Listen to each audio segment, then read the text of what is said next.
Eagles. Eagles.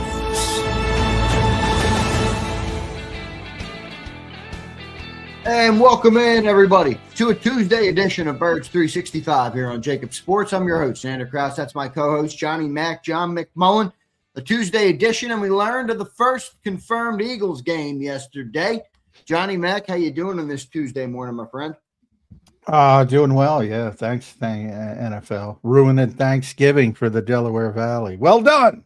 Well done. Well, here's the thing. Do you think our listeners will feel that as well? Or do you think they will be happy that there is a Thanksgiving? Well, everybody's got their own individual situation. It's a nice excuse if you have to work or, for people like us, if you don't want to do something. But, for average people, I think most still want to spend time with their families. So it makes it more difficult for them. But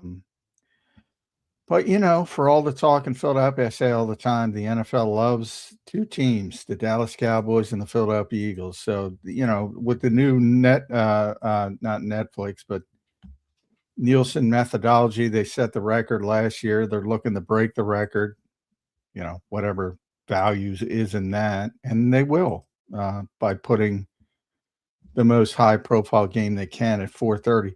And that's the big spot, the 4:30. That middle spot is the big spot. That's the money spot, John. Yeah.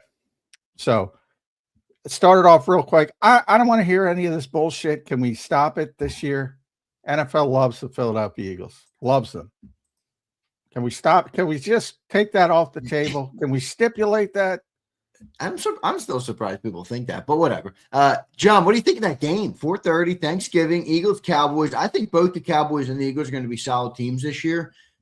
Eagle fans don't like when I say I think the Cowboys are going to be decent, but they had a great offense last year, and they've done a lot to improve their defense. So I think they're going to be a solid team.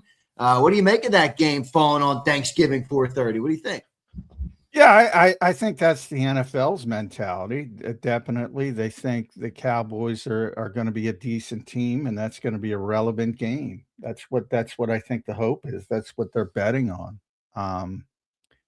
and we'll see if they can hold their end of the bargain. I'm with you. I think their offense is good. It's just a matter of how good, and then their defense. They got a lot of work to do. And I think a lot of people in Philadelphia like Christian Parker a lot, rightfully so. They got to be better than they were last year. But how good are they? They still got a ways to go personnel-wise. So I think a lot of it will be, can that defense be at least middle of the road type defense? And if they can, it's probably going to be a big game. If it's a big game, it's going to draw viewers, and that's exactly why they went the route that they did. I will say this, our buddy Jimmy Kemsky from Philly Voice does the all NFC East team, and he started it, I think, yesterday with the offense, not the defense. He's got more Cowboys on it than Eagles. Well, the first time in a while. Offensively, that makes sense. I mean, the Eagles were a weak offense last year, and the Cowboys were. Yeah, but I mean, what do we talk about? The coaching was the problem. The offense is so gifted. That's what everybody in Philadelphia thinks. Yeah, well, it's not. John, you've been saying this now for a couple months. I mean, you've certainly won me over on it, and I don't know about our listeners, but yeah, J Mac, the chickens have come home to roost a little bit. That's not what it once was, which means – they all got to play better. They all have to buy in, I guess you could say. And, I still think, do you think this though? They're still very good and good enough to win at a high level, right?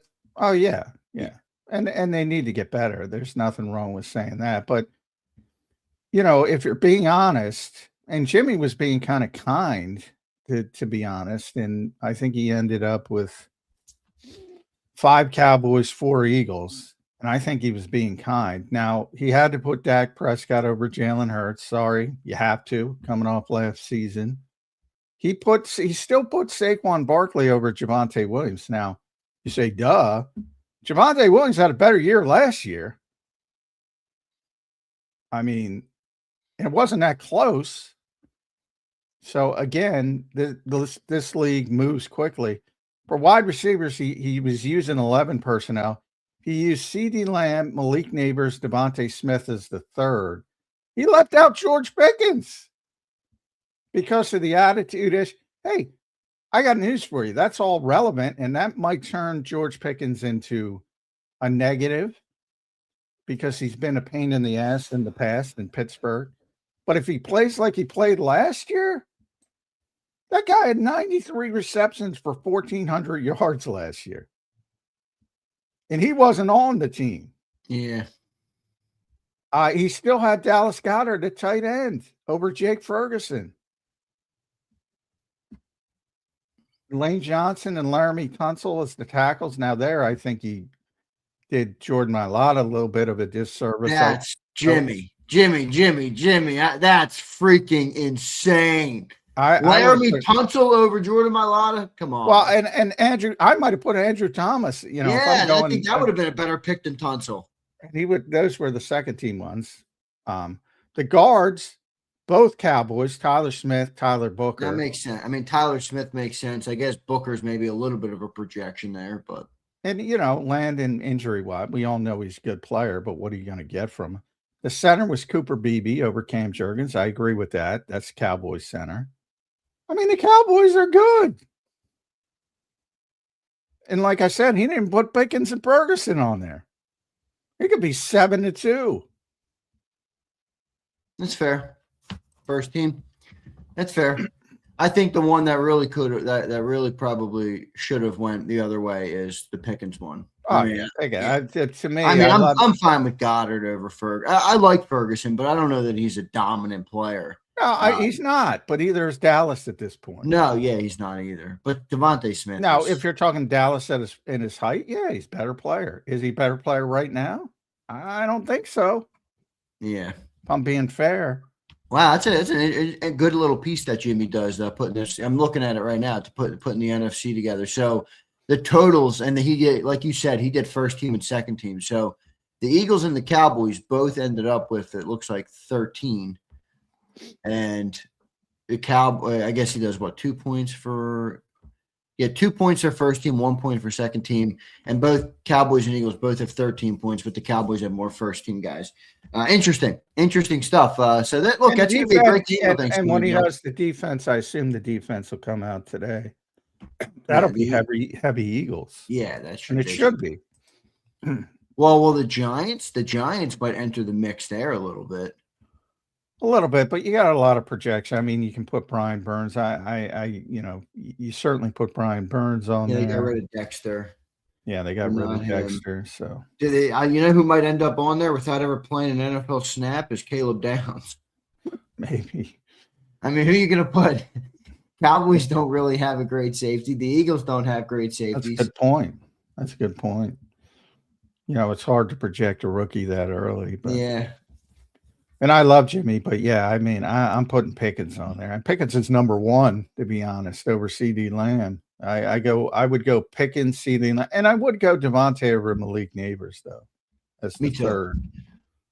You like Malik Neighbors? He's kind of I do. Yeah, he's good. I do like him, but he's coming off an injury. Yeah, big injury. Still a lot. But he's got a high ceiling, Malik Neighbors. But if I'm talking right now, I'd say Pickens, Lamb, Devontae. And we're all operating with the thought that AJ's not going to be here, so don't be upset that we don't have AJ on there. Yeah, good piece actually here by Jimmy Kempski of Philly Voice. We like Jimmy Kempski; does a good job over there. John, the other thing I wanted to hit, you sent me this morning.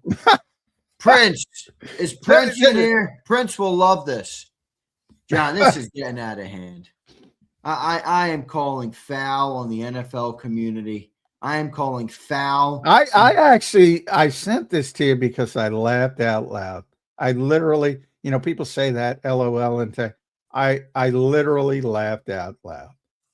I mean, this is egregious. Let me rattle it off. Because Prince, you're going to love this. And a lot of Eagle fans, I bet, will agree with this. And they'll use it as their proof.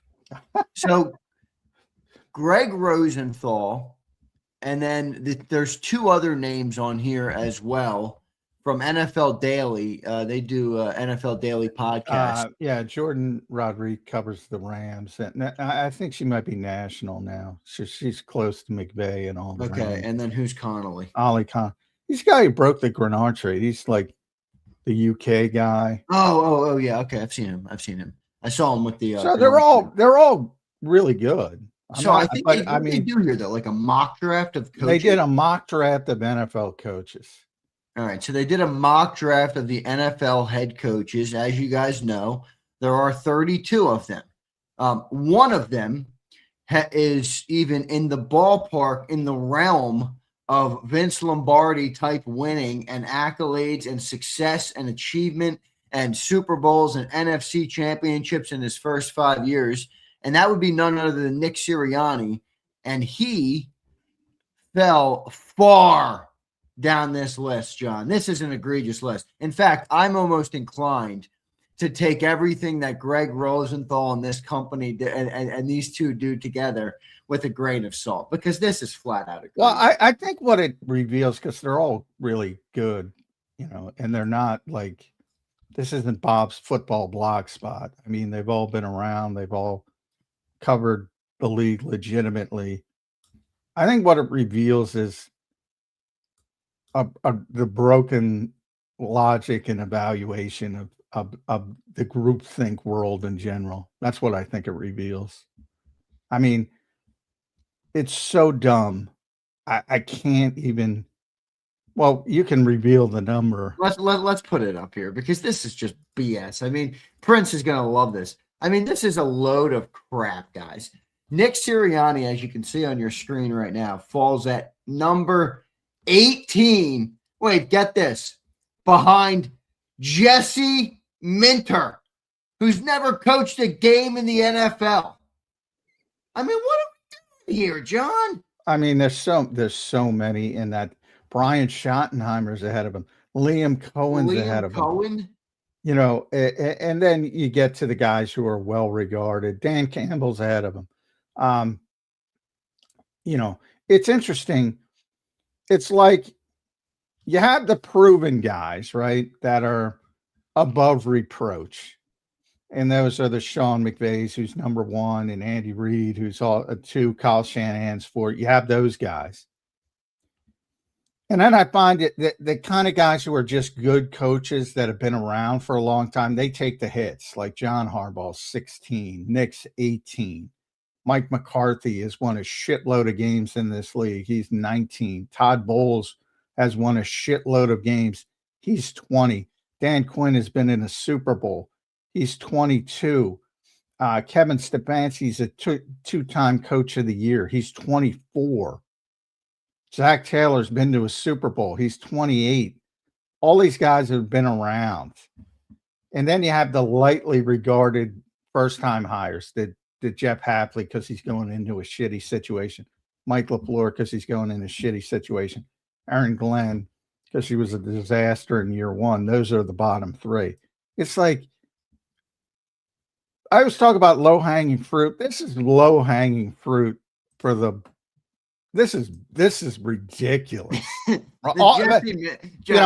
Everybody can have their opinion. I don't care. This is ridiculous. And this is the whole mentality of Sean Mannion's going to turn around the Eagles offense. Well, Nick Sirianni's successful because the players are so good. But the players aren't good enough to save, Kevin Patullo, and they need Sean Mannion. Like, it makes no fucking sense at any level. But this is how people think, because it's just regurgitated time after time after time. And this is Sean McVay's, why is Sean McVay ahead of Andy Reid? Why is Ben and Andy's Johnson number two? But why? Because everyone thinks he's the guy. Kyle is the guy. Where would you put Nick on this list? I haven't thought about it. Certainly top 5. I'd put him 5, right there behind Shanahan. I'd put Shanahan a little higher, but I like Ben Johnson, but you're taking Ben Johnson over Nick. I mean, I'm not saying it's difficult. If you think about it, like, Kyle's a better play schemer, better game planner. Is he a better head coach? Kyle Shanahan's he's been around for a long time. He's made a lot of game management mistakes. Like, is he better offensive mind? Yeah, everybody, he's the big Fangio of offense. I say it all the time. But is he a better head coach? I don't. I have no problem. McDonald won the Super Bowl. That's fine. Jim Harbaugh even has won a shitload of games at one of the highest winning percentages, just like Nick. If you want to stretch, Sean Payton, if you want to stretch, his reputation. DeMeco Ryans, I think, is a good coach, but there's no way I can put him over Nick. Kevin O'Connell's a good coach, but there's no way I can put him over Nick. Rabel, good coach, but no way. And then the three right in front of, not right in front of, but 13, 14, 15, Liam Cohen, Brian Schottenheimer, Jesse Met. That's where I laughed out loud. I mean, what the freak? What these are high-level gymnastics. These are like gold medal gymnastics. If you're gonna come up with an argument that says Liam Cohen and Brian Schottenheimer are better head coaches than the guy who's threatening Vince Lombardi, exaggerating, but he's top 5, whatever he is. I mean, what is the goal? John Harbaugh is a really good guy. Shane Steichen is ahead of Nick Sirianni. Yeah, what? Now, I know people in Philadelphia will say, yeah, Shane. That's a crock of shit. He left here. Everyone's like, oh, we lost our main guy. He's done. What has he done? I mean, come on. This is a load of baloney, this list. It's got me fired up, John. Well, I was more laughing for me. I mean, I can't even entertain the thought process. Like, how do people get to this position with this level of? I don't want to go Johnny Logic on y'all, but my God, like where this is the most illogical list I've ever seen in my life. Like, what is the goal? Oh, it's a crock of shit. That's a crock. And it's so evident because the longer you are, the longer you're around, the more hits you take. So you got all about John Harbaugh people. Well, he makes the playoffs every year, but they never win. And he takes hits like that's not an accomplishment. If Mike Tomlin was still on this list, he'd be down there. I guarantee you. Mike McCarthy, look at Mike McCarthy's fucking coaching record. Stop listening to the dumbasses and look at his coaching record.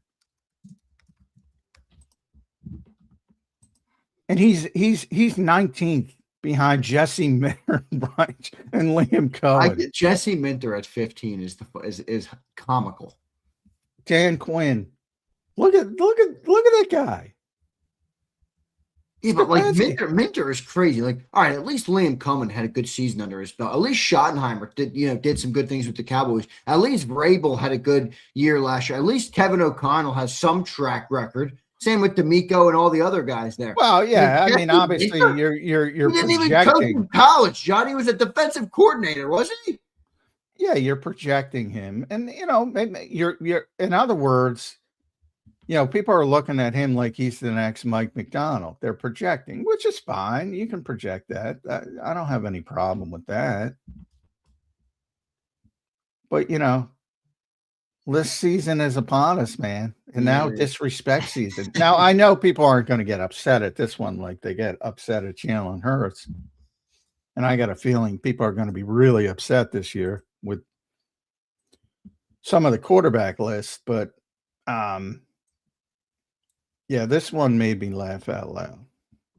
That's classic. All right, we got some chats about it. Let's see what the chats say about it. Here is Alexander Harris. He says, this list was clearly made to trigger people and get engagement because what the hell is this? Laughing face. Well, I don't think it was done to do that. It's just, it's a podcast. It's, you have 3 people and they're going, Rosenthal had the first pick and he went McVay. Jordan had the second pick and she went Andy. Connolly had the third pick, and he went McDonald. I don't even have a problem. So Rosenthal I'm not goes taking Sean. Mike McDonald over Kyle Shanahan, but that's just me. Well, that's fine. I have no problem. But I don't have large problems with those guys being up at the top in this situation. I mean, you can quibble. I would have took Andy ahead of Sean McVay, but maybe the game's fast handing, whatever. Maybe it's age, and who knows why these people think the way they think. Ben Johnson obviously was well regarded. You know, Jim Harbaugh's well regarded. Dan Campbell, that's probably a little bit early for most people, but I like Dan. Sean Payton's obviously great. Matt LaFleur's good, real good. I think D'Amico's real good. I think Kevin's real good. The first 11 guys are really well. Now, Nick should be in there ahead of a bunch of them. And then you get past Vrabel at 12, and you start going, well, there's some unproven guys. You almost have to project at that stage, or, you know, you have to give more credit than people are willing to give to coaches like who've been around for a while, like John Harbaugh, like Nick, like Mike McCarthy, like Todd Bowles, like Stefanski, like Dan Quinn. Zach Taylor, really disrespectful to Zach Taylor. My God. Yeah, 28. Here's another chat. Burry says, I'm a UPS driver, and this made me pull over before I went off the road. Well, I literally saw it and I laughed. Oh, Barry, be careful out there on the road, man. Thank you for delivering the packages for everybody out here. Here's Prince. I got two from Prince. Let me read the first one from Prince first, and then I'll read the second one. Prince, member for 20 months. Prince, thanks for your support, brother. Hold up, J-Mac. Mr. in the building. Look at all those coaches and tell me what they contribute to their teams. What does Nick bring besides culture? We can debate this. You're getting in your feelings. I told you Prince would love this list. And here he follows up. Yeah, I'm known for getting in my feelings. I said, you know, yeah, maybe take some advice from a guy in the building. What does he offer the organ? You have no idea. That's the whole point. Do you know who hires the assistant coaches? No, you think it's Howie. It's not. Do you know who sets up the practice schedules and what they do from a day-to-day basis? Everything from scripts to actual periods and actual what they're going to work on. It's such a massive job. It's such a massive. Then you got to keep everybody on the same page, as many as possible of 90 different people, which isn't easy. I've had long before Nick Sirianni and Zander can tell you this. Jody can tell you this. Mike Gill can tell you this. Anybody I've been on the air on for the past 20 years can tell you I've always advocated for CEO coaches long before I knew the name Nick Sirianni. I got that from Tom Coughlin, who won me over to that. So, yeah, as usual, maybe if you were in the building, you would understand it's a bigger job than you think it is, or even could possibly comprehend. Not to mention he's the voice of the franchise on a daily basis, as from training camp to the end of the season.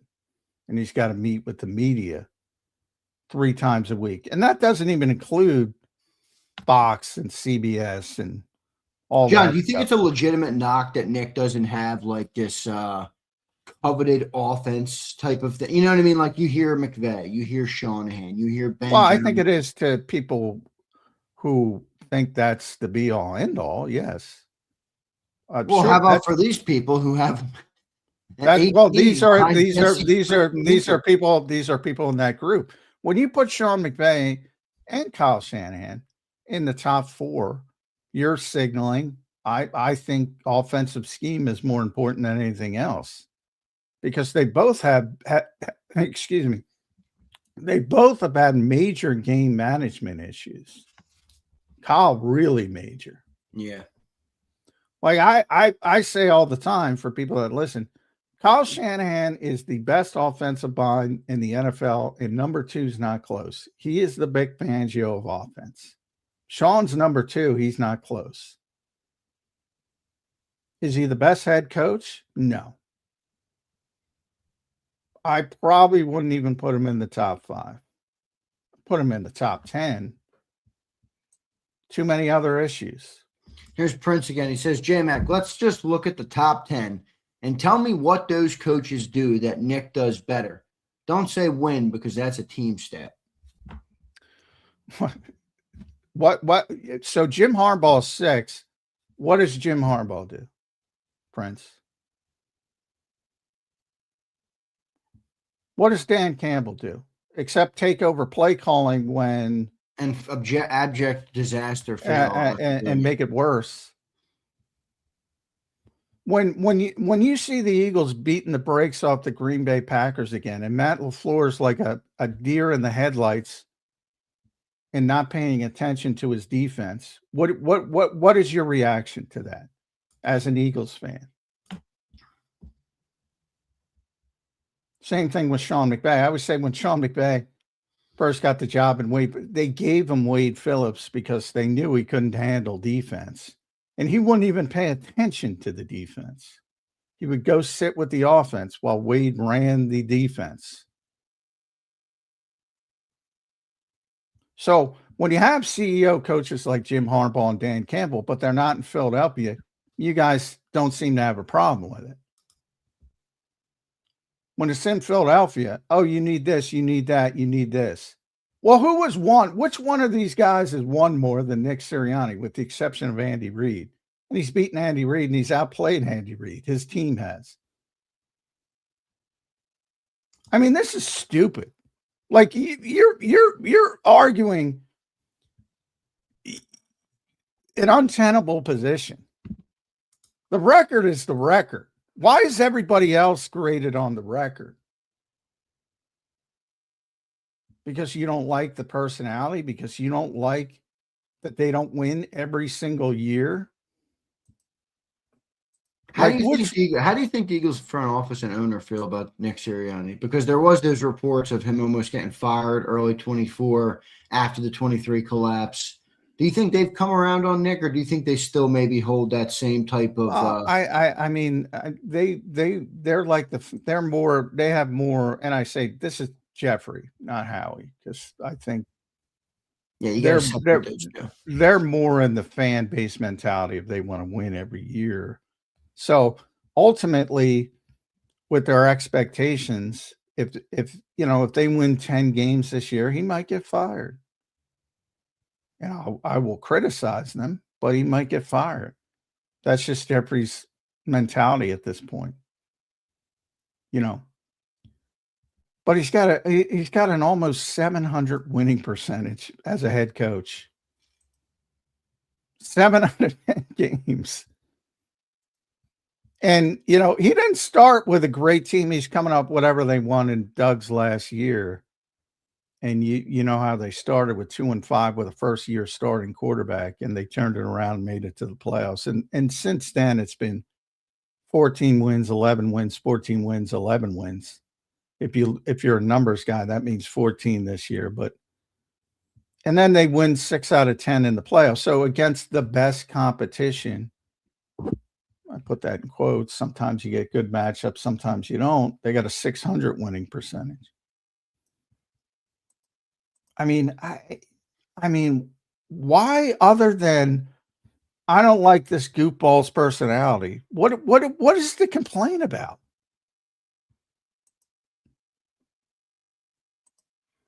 Am I crazy here? Like I'm very honest. I like Nick personally, but I criticize him all the time. I don't think they should do what they're doing offensively or trying. I say it every day. But to say he's the 18th best coach in the NFL. Somebody drafted Jesse Minter.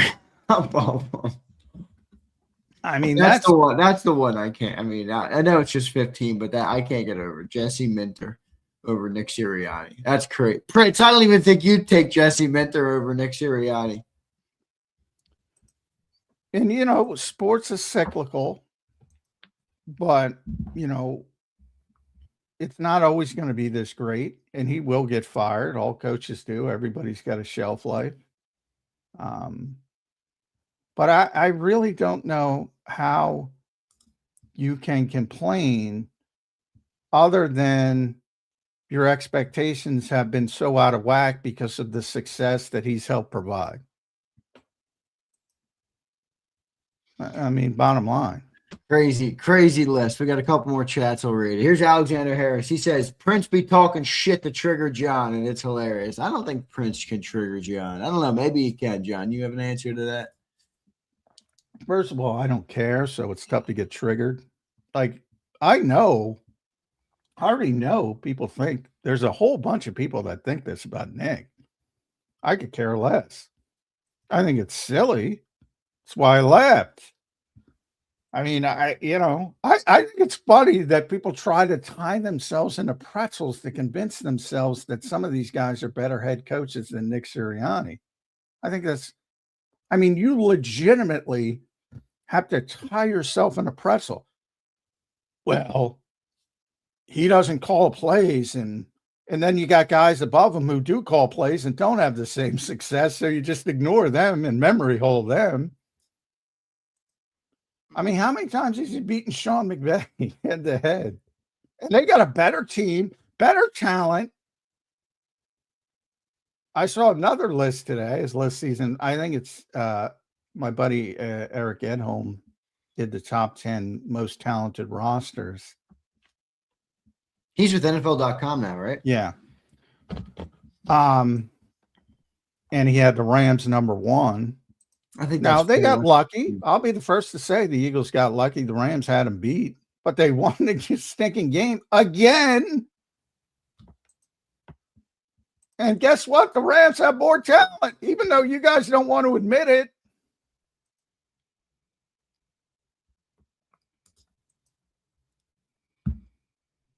So, it is what it is. Here's TK Wash. He says this, member for 20 months. TK, what's up, dude? Good to see you, man. Good morning, AJ. How about that? AJ and J. AJ. Very rarely get to catch the live show on time because of work, usually like an hour behind, but I got a chance to tune in today. Love the insight the show provides. You guys are the greatest. TK, thank you, brother. Appreciate you for being here, man. Appreciate your membership as well. All right, let me get this stupid, egregious list off my screen. I don't know that I ever want to see it again. We kicked it off. Well, we had a different. We talked about it. What list did we talk about yesterday? But this kicks it off in great fashion, I think. You did what list did you do at the beginning? Was that yesterday? I think that was last week, wasn't it? Was that the defensive list? Maybe, yeah. This one kicks it off. We'll consider this the official kickoff to list season. This was awesome. So if that's the kickoff to list season, then I consider myself I am becoming a curmudgeon quick because I am going to hate list season if that's the start this year. It's going to be tough to beat. What's next? Guess the next list. Probably something to do with Jalen Hurts, right? Well, the quarterback list. The two big lists are going to be the Sando list, Mike Sando, and the Jeremy Fowler list because they talk to executives and coaches. And those are probably not going to be good for Eagles fans. My guess would be they're going to feel very disrespected. They're going to be in their feelings with that one, with those two. But I don't look at these. These are like I said, these are three legitimate, long-time NFL reporters, and I just can't. That makes it worse to me because I just can't. I can't understand the thinking. How do you get there? Crazy. It is what it is, Johnny Mac. So we got some Thanksgiving game. We have Eagles Cowboys on Thanksgiving. All right, it's at 4:30. Everybody on Thanksgiving Day, lock in. John, do you think it's just a bad hand year for the Eagles and they're getting Christmas or Christmas Eve too? I bet you they are. Well, they're going to get 6 prime, standalone games or so. What's the limit? And then they'll get probably, they're going to be a good team, so they're going to be relevant. So yeah, I mean, they draw TV ratings, so The league loves them. That's why I can live with Thanksgiving. Christmas is the one that I don't want. I would hope they don't play on Christmas, but who knows? They'll play when they play, and I will have to live with it either way. It is what it is. So we will find out.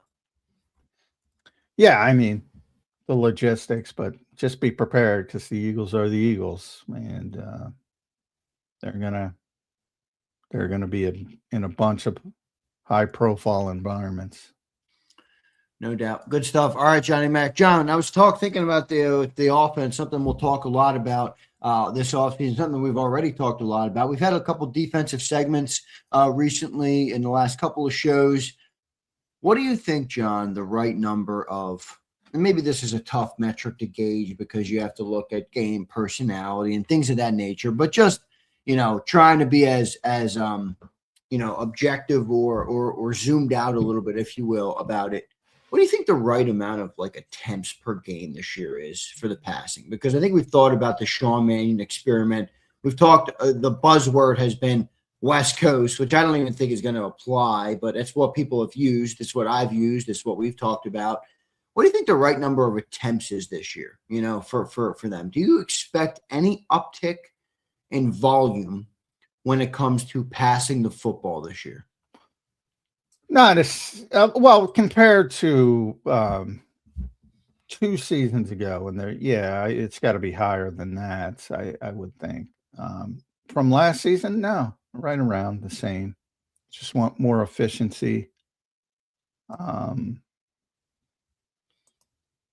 Would you push back on me if I said I'm not as interested in efficiency anymore? I'm interested in effectiveness.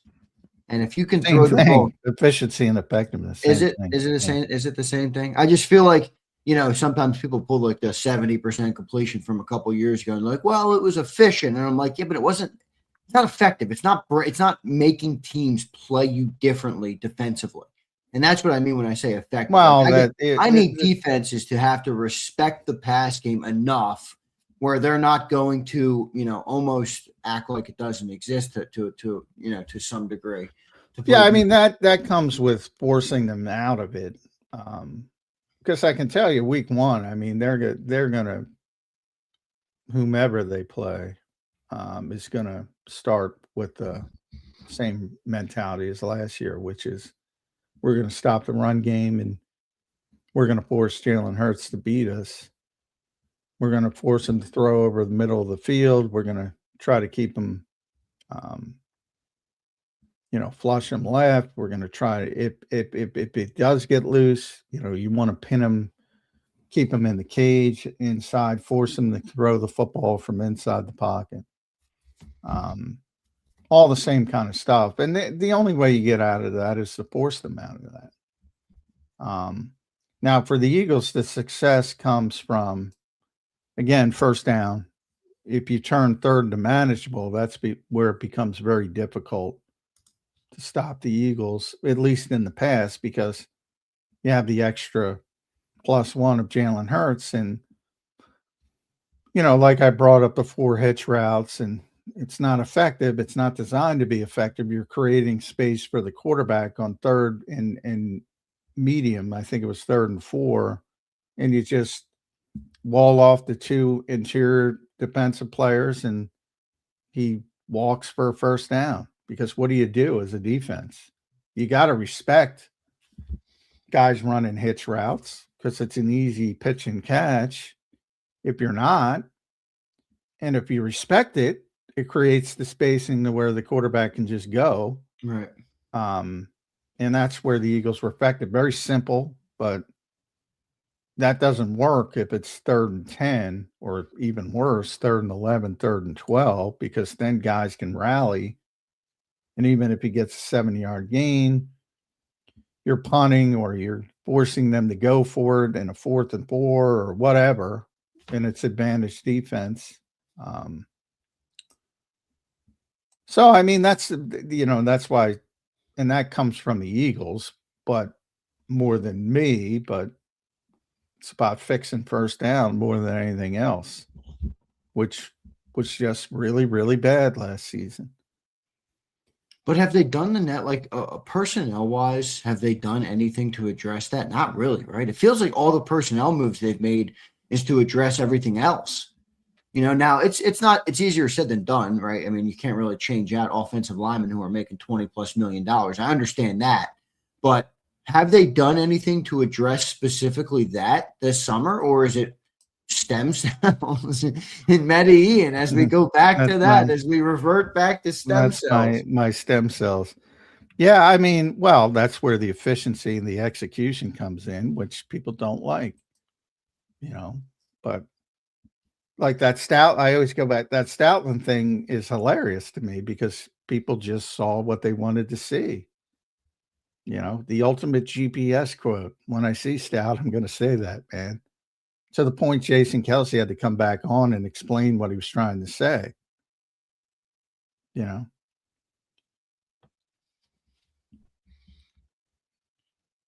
he started with execution. Boring, but people don't like it. They want to blame. So, if you're a fan, you say, well, they're going to be fine because Kevin's not here and Sean's great. Well, Sean ain't going to be great if the guys don't block.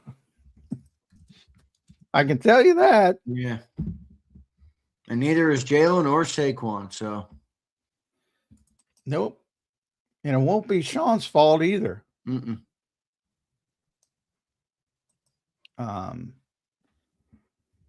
So I mean, and part of it, and why I said I don't care who they would have hired, I would project them to be at least a little bit better offensively, because I think a bunch of guys had bad seasons and will be very focused on improving their level of play to bounce back. When you have 11 players and 9 of them went backwards. And I don't count Tyler Steen and because it was the first year as a starter. But he went backwards from Mackay the year prior. So 10 of 11 went backwards positionally. And the one you could argue that stayed the same at least was Devontae, in my opinion.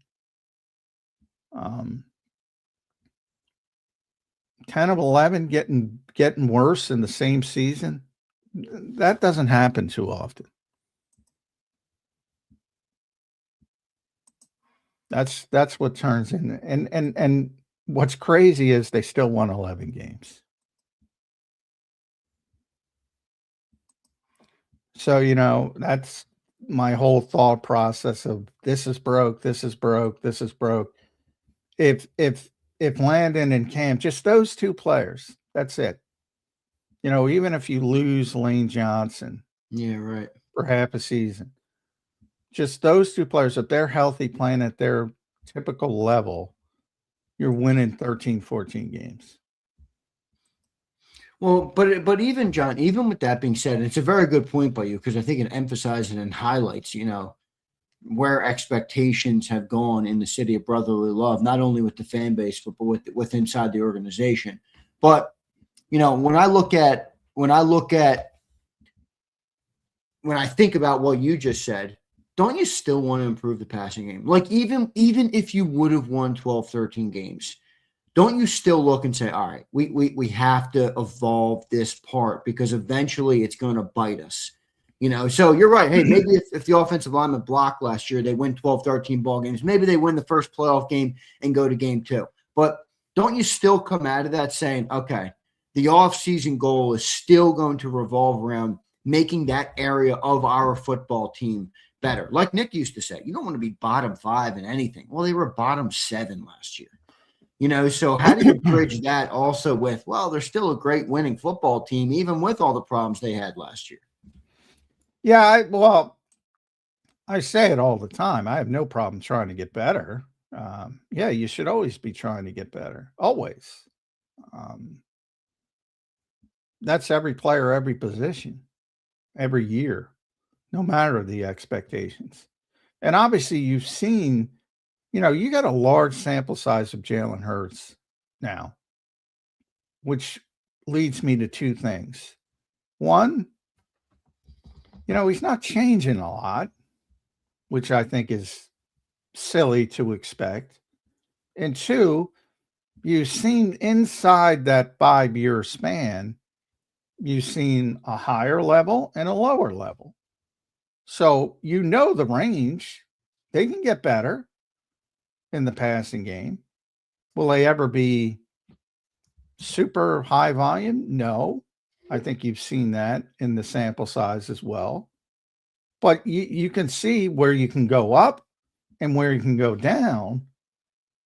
And that has to do with the execution and that type of things. When they're executing at a high level, when it's 3rd and 3 instead of 3rd and 10, right, they're better because the defense, everything's on the table. And to what degree, John? And by the way, that's no different than any other team. Yeah, I agree. To what degree, in your opinion, in your estimation, do you think the passing game has hindered or contributed to defenses catching up with the running game? Or do you think it's strictly and much more so has to do with the health and the production of the offense as compared to when you don't have an effective passing game, defenses can play differently. They can stack the box. They can focus on different things. And, ultimately you're not going to be as effective because the NFL defenses are good no matter who you play. Well, ultimately, when the Eagles are doing well, everybody says, everybody uses the phrase, pick your poison. Well, NFL defensive coordinators have picked their poison. They picked their poison. Right. And they're okay with it. That doesn't mean even last year in a terrible year, most notably the Minnesota game, they picked their poison and the Eagles made them pay for it. Now, obviously, they haven't been able to do that consistently. So everybody's saying, it's like I always use the 40-point scorer in the NBA. Just because you scored 40 against Minnesota doesn't mean you're going to show up the next game and score 40 against insert name. You're probably not, since nobody in the history of the game has done that. Right, exactly. So they're comfortable with the poison they picked.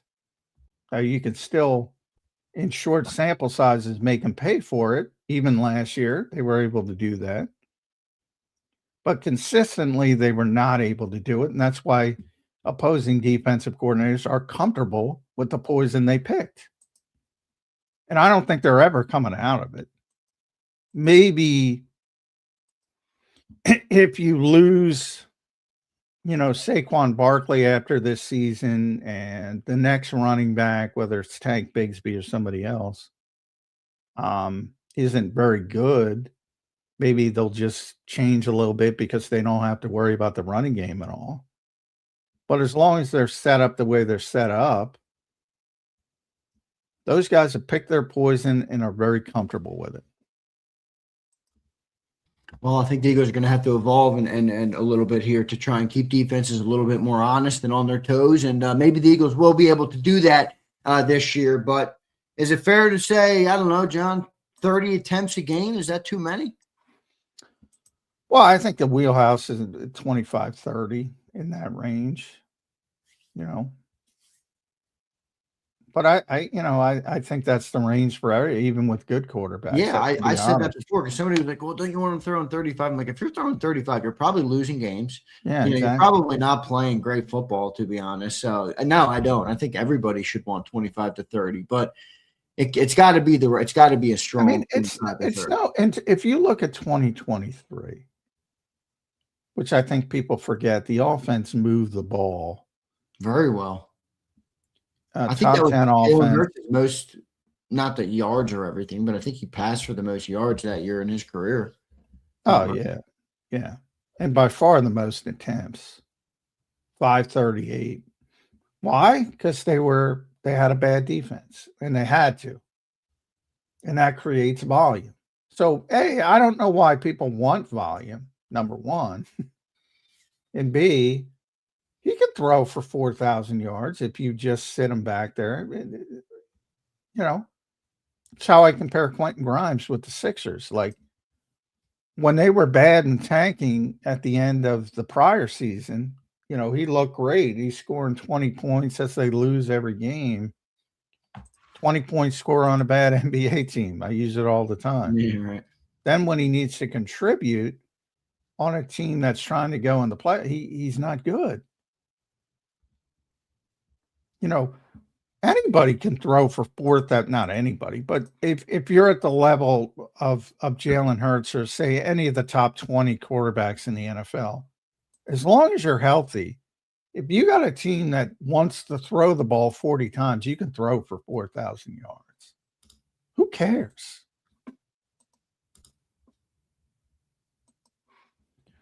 You don't want to be in that position. And I'm a big Kirk Cousins guy. I've said it for years. I think he's one of the most underrated quarterbacks ever because he's just good, but he's been in a lot of bad situations now. Part of that is because he has made money better than anybody else in the history of the game, literally. Heck yeah. And we should all learn something from Kirk Cousins. Yeah. But I mean, I always go down. I'm in awe of it when I pull it up sometimes. 4166, 4917, 4093, 4298.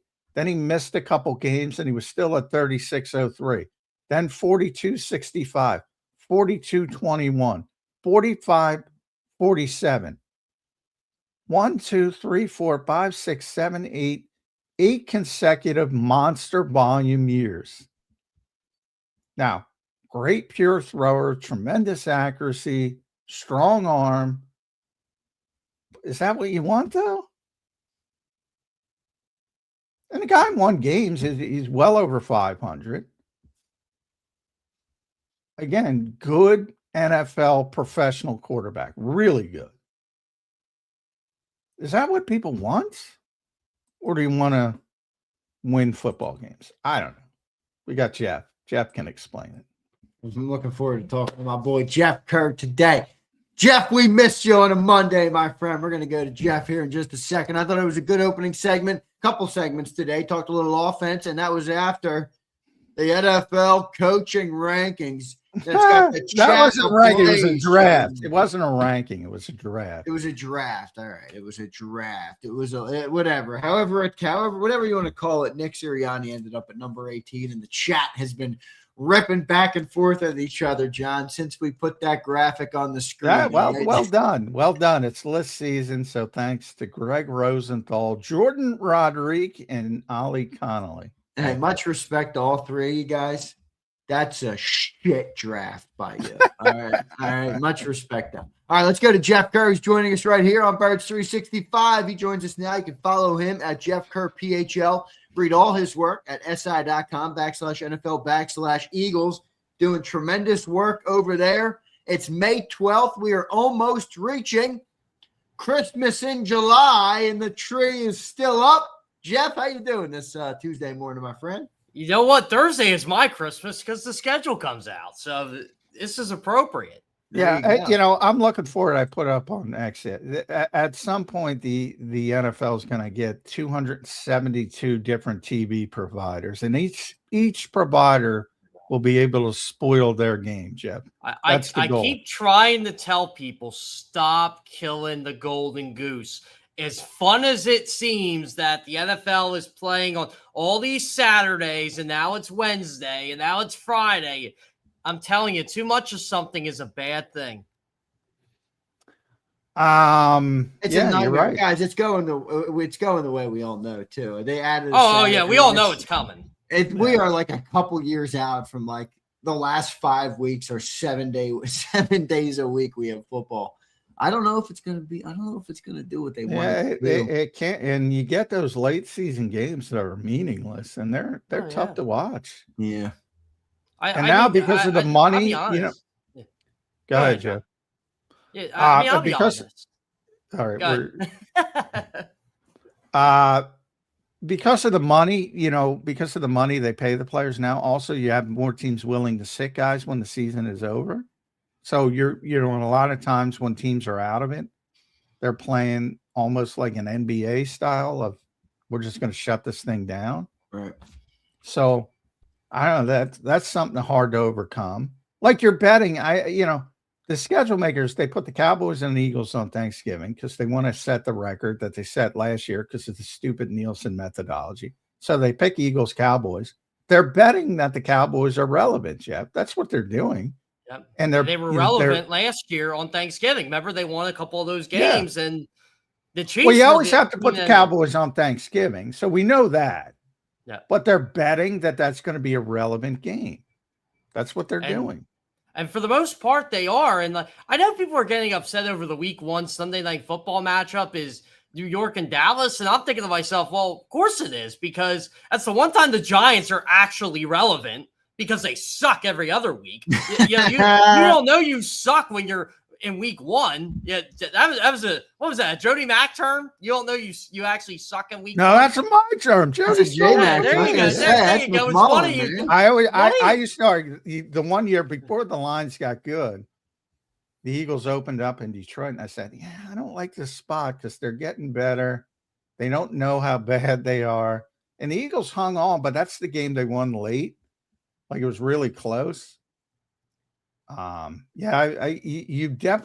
want to play bad teams until later in the season when they give up and they know they stink. I remember your term now. Bad teams don't know they're bad in Week 1. Exactly. Yeah. And so, so of course it's Giants, Cowboys. It's New York. It's Dallas. That's a no-brainer. To me, I thought it was crazy when I found out yesterday. The NFL is going to be playing 2 games on Saturday in Week 15, at least 1 in Week 16. It might be 2. They haven't confirmed that yet. 2 games on Saturday in Week 17 and 3 games on Saturday in Week 18. That is insane to me. Yeah. Speaking of New York, by the way, can I rip New York people for a real quick second? You know, and this is Sixer because they took over the Exmo. Is that what we're calling it? The Exmo? Yeah, I'm calling it. I think you said that, so I adopted it. Yeah. I did. The Exmo. And you know, you had all these people taking shots at Philadelphia fans because they let Knicks fans take over the Exmo. I'm like, Sixers fans, look, they've been through hell with this bullshit for 13 years. They don't want on Mother's Day, they don't want to go out and watch their team get waxed. Now, that's even more embarrassing. But I get this narrative like, well, no matter what, Knicks fans show. Bullshit. They were bad for years. Nobody fucking showed up. I'll tell you what. I went to MSG in 2018 when there were Sixers fans just taking over the Garden. And they got so mad because Eagles chants were going on. Well, yeah. By the way, your precious basketball team sucked in 2018 Like, I got news for you. I just pulled it up because I used to cover the league at this point. 2001 through 2011. You're talking a decade. 30 wins, 37, 39, 33, 23, 33, 23, 32, 29. What? You just make shit up. Well, this is my favorite thing about Knicks fans. For years, and I know a lot of them, they're James very good Dolan. now. Yeah. They won't go to a game if James Dolan is an owner. We're sell the team. Do all that. Same crap the Sixers are doing. Oh, James Dolan is still the owner of the Knicks, by the way. Yeah. It's absurd. And by the way, they had one season where they won 54. And then they went right back to shit. 37, 17, 32, 31, 29, 17, 21. I said to a prominent piece in the Knicks organization this week, you better make the finals. You better. They're a very good team. There's a lot of talk, and I think they are, but I think they will make the finals, but yeah. Ultimately they're going to lose to Oklahoma City. But I think they will. Or San Antonio. San Antonio. They're a very good team. Yeah. But it bothers me when people don't know history and they act like that.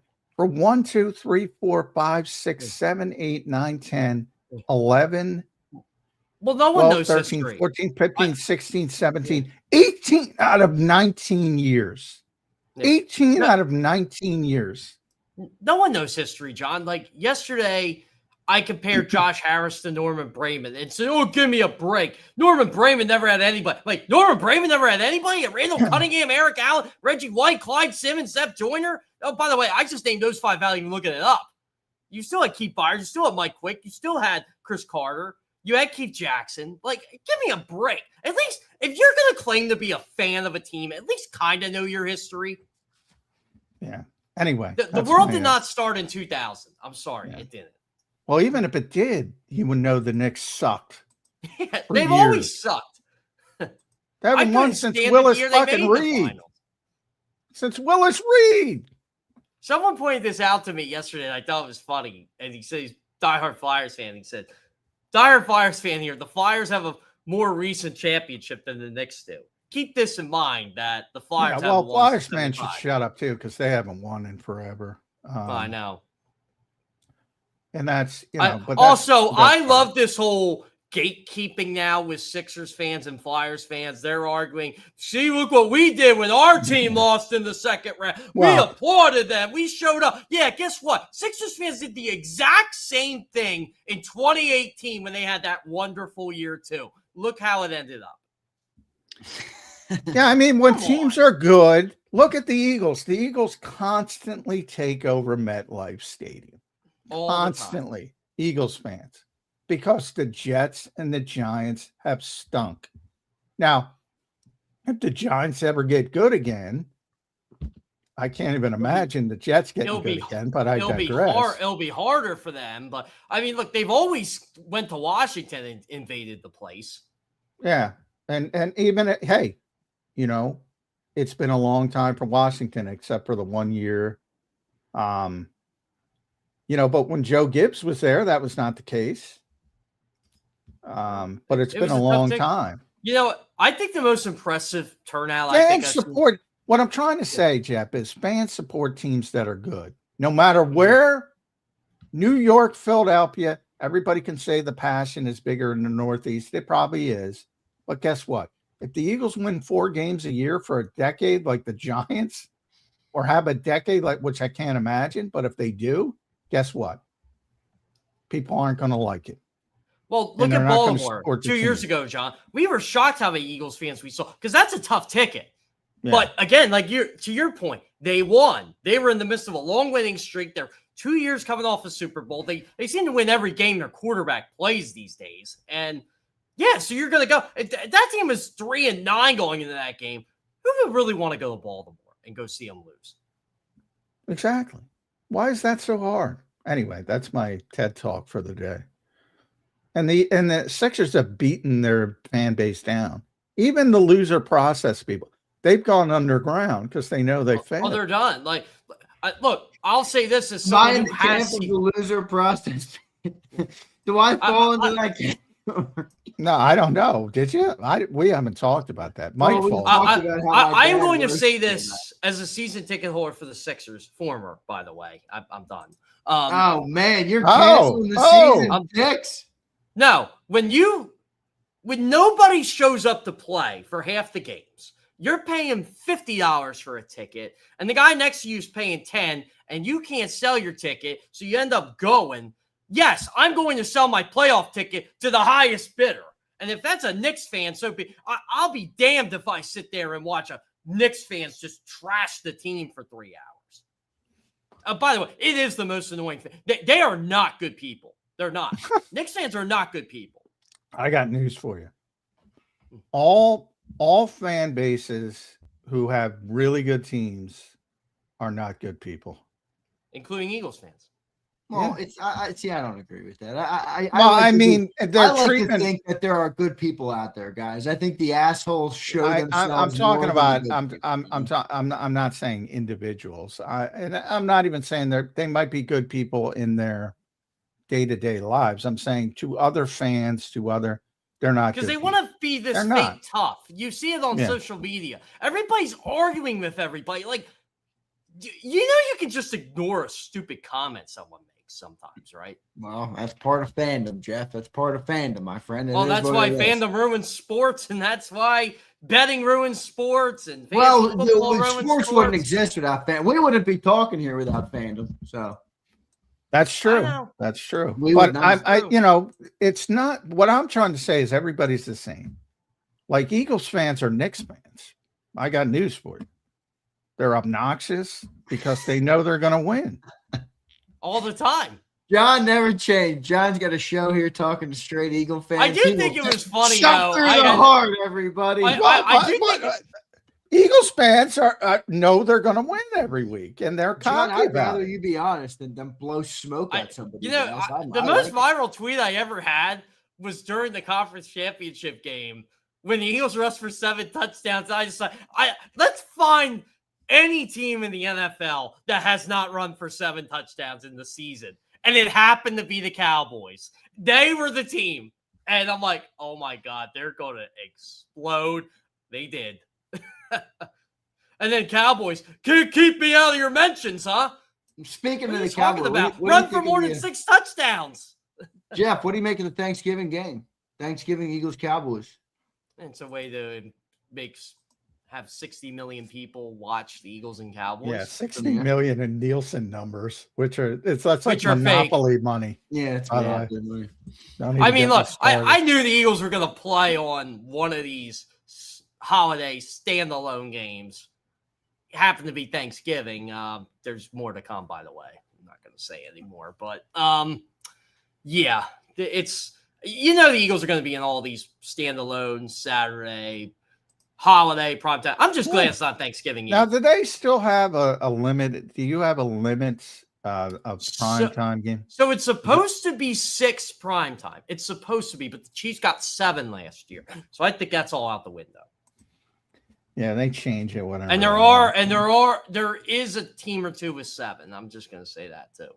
Do you guys think the Eagles still have that type of cachet after last year? In terms of 7? Oh my God, yeah. Oh my God, yeah. So John says Eagles no, Jeff says yeah. Wait, say the question again. Like, do you think they would be the team that could get 7 primetime games? Oh, yeah. I'm sorry. I thought you said, did they lose? They're a range juggernaut. It's them, the Chiefs, and the Cowboys. Honestly, they're the 3. Cowboys are still number 1. And people hate that. They're still number 1. They are in the league's eyes. I'm just telling you, in the league's eyes, they're still number 1.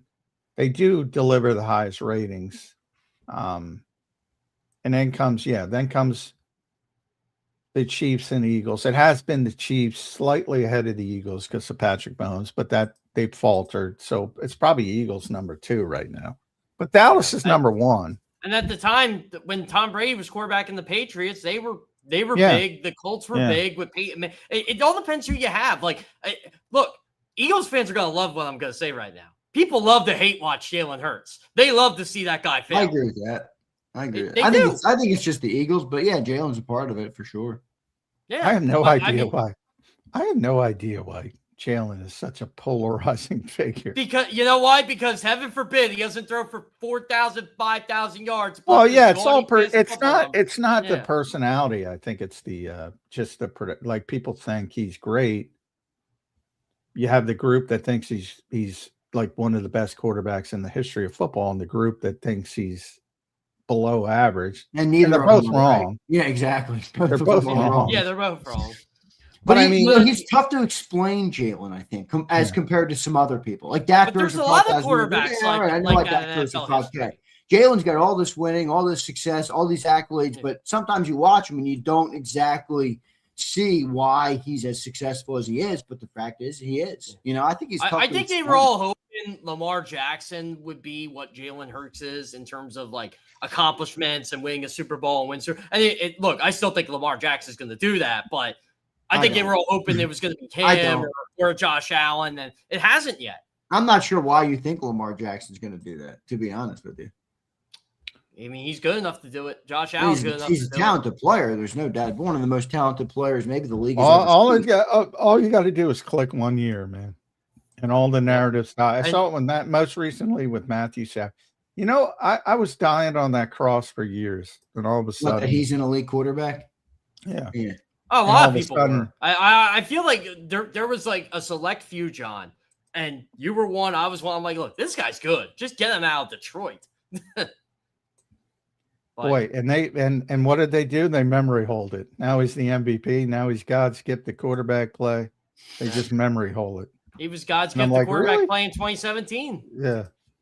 I'm like, all it takes. Yeah, Lamar. I got a big problem with the so-and-so can't win a Super Bowl like Lamar, Josh Allen. Yeah, they fucking can. Yeah, But they can. everything, other shit's got to align. I mean, but look yeah, at Jalen's Super Bowl.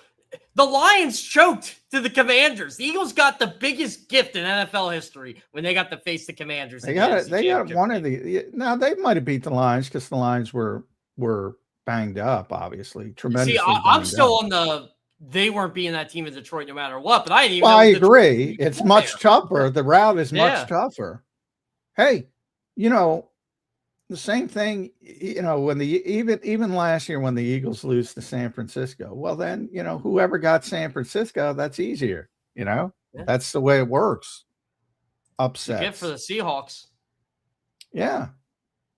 I also get mad of the Twitter spiel. No one talks about the Super Bowl champion Seahawks. Well, yeah, because you don't talk about the Seahawks. Your For You tab on Twitter, which by the way you stay away from. You know what that shows up? If you're gonna hate talk or defend the Eagles all day, those are the tweets you're gonna get. Well, why would you complain? The Seahawks are just good, so nobody. I know. About Well, people can't admit they're good. That's the problem. The Eagles haven't beaten Seattle since like 2008, and they haven't beaten Seattle. Oh, that is a tough place to play, man. Yeah. That is a tough place to play. It's but crazy. you got to be. Even that, I always say for years. Everybody talks about Lambeau, how difficult.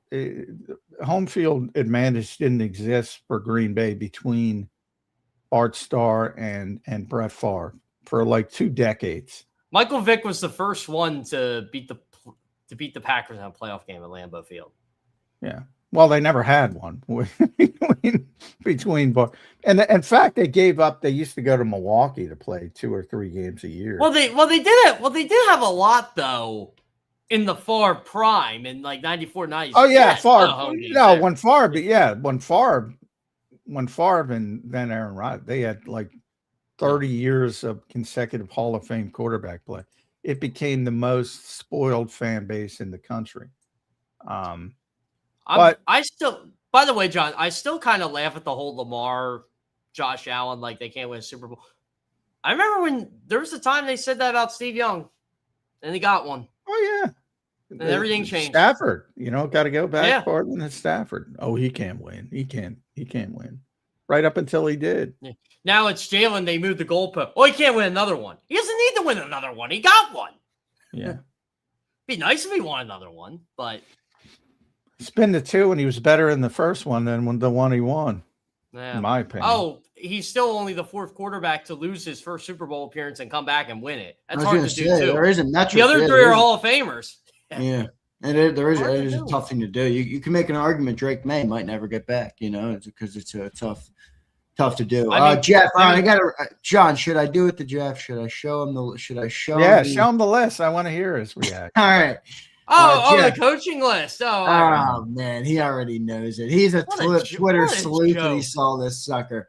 All right, Jeff. I actually laughed out loud. Take a look at your screen, Jeff Kerr. What a joke.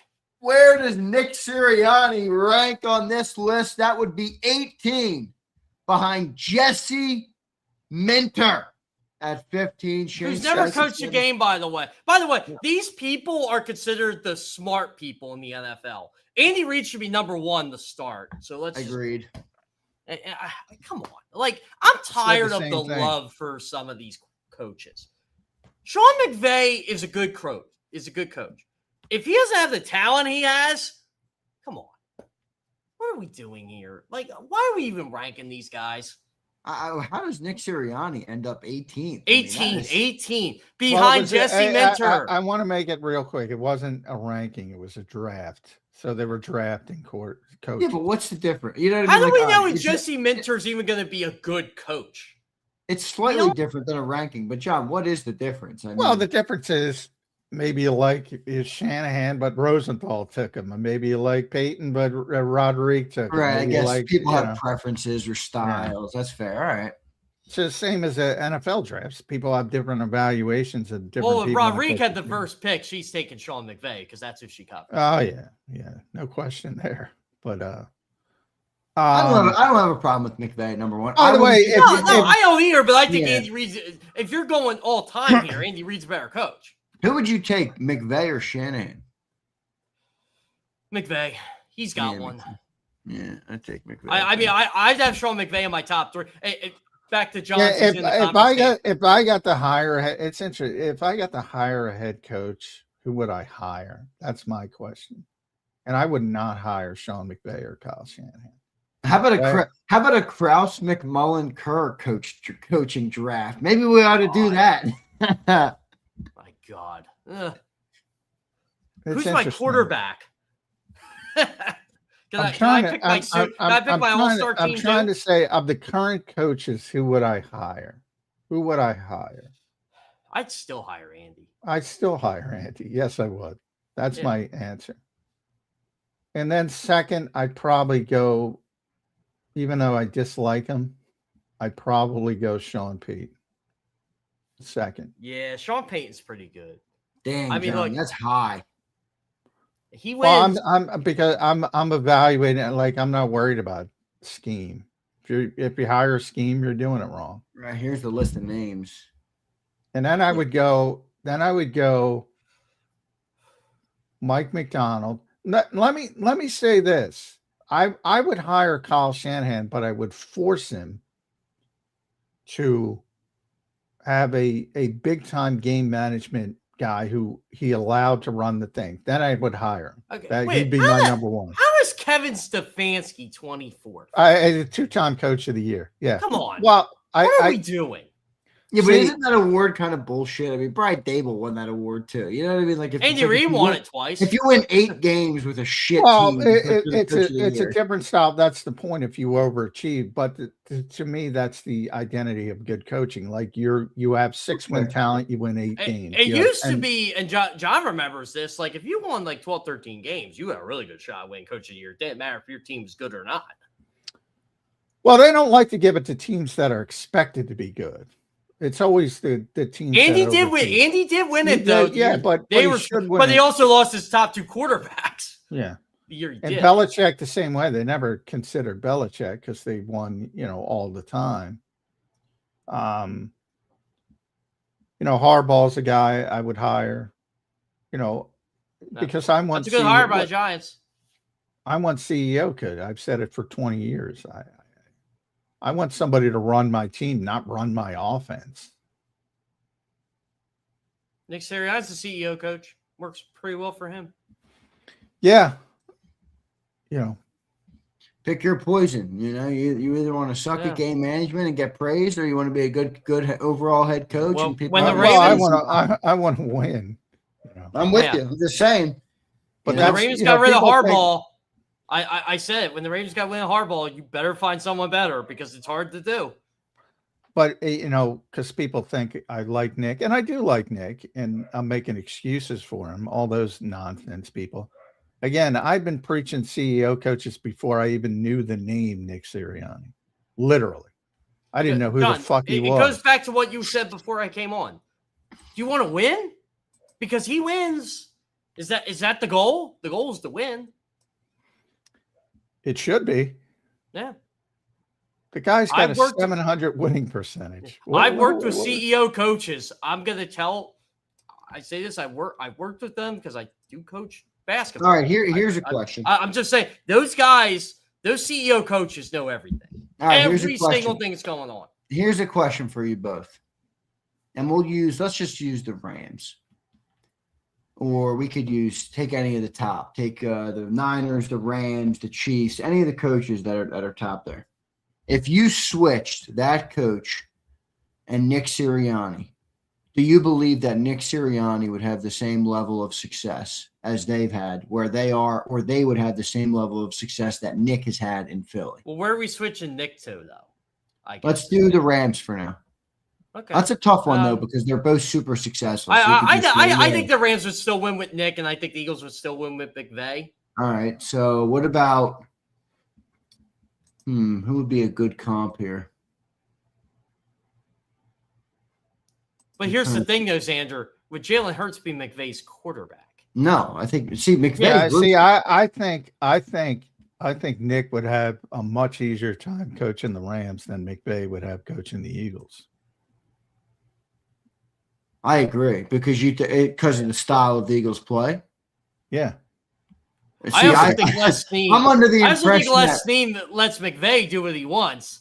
I don't think Howie's going to let McVay do what he wants. Guys, I'm under the impression that the day Sean McVay arrived in Philly, his first task would be, and I don't say this as a criticism of get Tanner McKee up to speed. What would be to trade Jalen Hurts? I mean, he traded Jared Goff. You know, like he doesn't care. He wants the quarterback that's going to run what he wants. He would go for a different style of quarterback. No question about it. Yeah. No question about it. And we all seen what happens when guys with a little bit of power clash with Howie. Chip. Not well. That's fair. Well, Nick and Howie are thick as thieves. They get along. So. Well, yeah, and that's part of it. That's why this works. I don't know if Sean McVay or Kyle Shanahan could do that with Howie. I think they tell Howie to pound rocks, pound sand, whatever the. Hey, Josh McDaniels would have been here if give Jeffrey Lurie the credit for that one. Can you imagine the Eagles would have hired him? Oh my God, he was the terrible head coach. He always was. So look at great offensive mind. Great offensive mind. McVay would struggle in Philly, who just hired a Temu version of him. Doesn't Nick Sirianni have a higher win percentage than Sean McVay? Yeah, but plus he beats him. What's his record against Sean McVay? This is undefeated. Undefeated. I don't even. 4-0. I don't even blame these people because they've been indoctrinated. They don't even know what they're saying. Would you take Nick Sirianni over McVay? Either of you? Here, yes. Again, depend. All things equal, and you had your pick of your head coach. McVay. Well, here's what I'm doing. I told you the guys I would hire. Number one, and you didn't hear McVay because you. Not that I wouldn't hire, but I would force strict. First I need a defensive coordinator that completely runs that side of the ball. So you got to get a Wade Phillips or which Nick has anyway, though. Yeah, he does. Or you got to get a Vic Fangio type, and there aren't a lot of those guys. Maybe you bring Jim Schwartz; he can do it. Doug had it. You got to get that style of defensive coach. You got to tell him hands off. And you gotta get a game management specialist that's really good, and you got to say hands off. Does that sound like a guy you want to hire? Like hands off? Like that's not what I want. I want somebody who's good at running a football team. But if you can't get that, then you start talking about, well, Kyle's really good with offense. Sean's really good with offense. I'm just thinking Sean McVay with Dom DeSandro now. I can't picture it. But that Dom gets along with everybody. I know he does, but it'd be a weird picture. Dom's a freaking legend, dude. I know. I'm just saying. When I picture Dom, I picture him with Andy and him with Doug and him with Nick. Sean had the get back coach that would coach here. The strength guy who coached here. Oh, I can't think of his name. He left. Ted Rath. Ted Rath. That's the name. He was the get back coach when McVay first. Everybody was enamored because McVay would be so involved with the offense. He'd have to pull him back. My favorite Sean McVay thing of all time is when he named everybody on the defense. Everybody was. Oh my God! It's like I'm like, do you guys ever play sports ever? I'm like, boy, I could be an NFL coach. That's what I said. Man, I know the 13th guy on the bench of Upper Perk. I should. Come on. Yeah. It's amazing what people they've been indoctrinated. I don't even blame the people. They've been indoctrinated. I do think I do think sports writers have gotten what years. With Sean is very honest.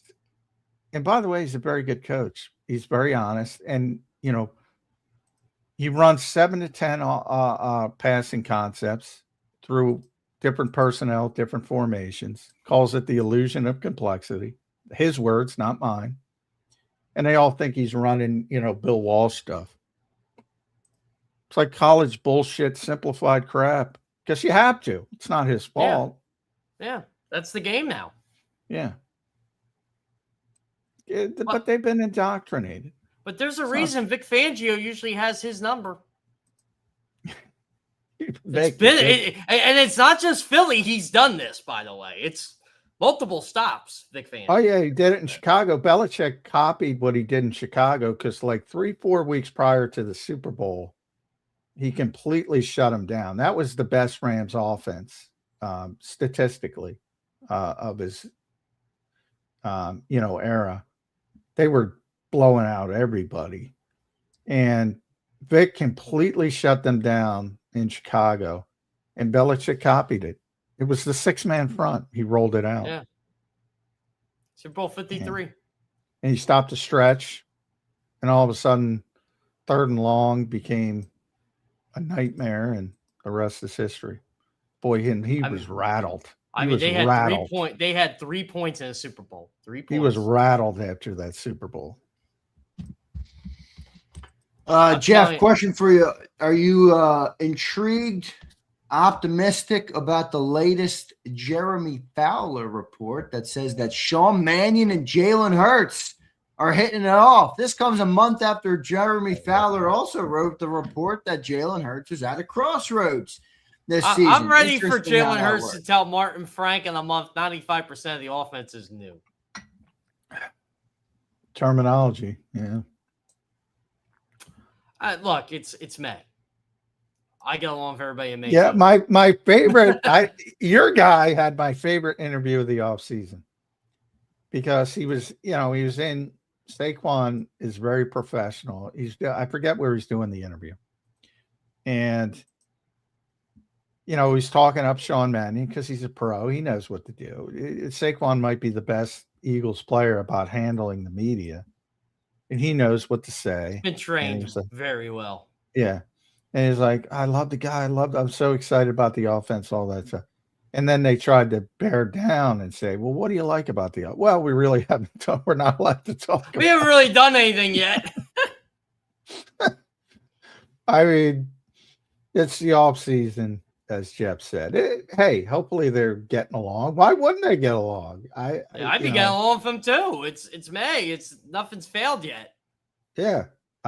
He's 2 years off the field, 3 years, I guess now, off the field as a player. So they're almost peers. They're close in age. He knows what it's like from a player perspective, Sean Mannion. So, yeah, why wouldn't they get along? I mean, if Jalen doesn't get along with him now, we got problems. Exactly. But that's one of those repackaging of sort of nothing. But yeah, they gave him something and it's May and he's rolling with it because he's very good at his job. Jeremy Fowler's very good at his job. Yeah. And look, I mean, that's going to be the whole process. And what does it look like? Does it really look like Kyle Shanahan's offense, or is it going to be a morphing of the two offenses? I hope it's the morphing of two offenses. I have to laugh at this. John, did you see the schedule revealed today for Monday Night Football, the first game? Yeah, I did. I retweeted, but I wasn't paying that. What a bunch of BS the NFL tries to pull. We don't know who the home team is yet. Oh, yeah. Give me a break.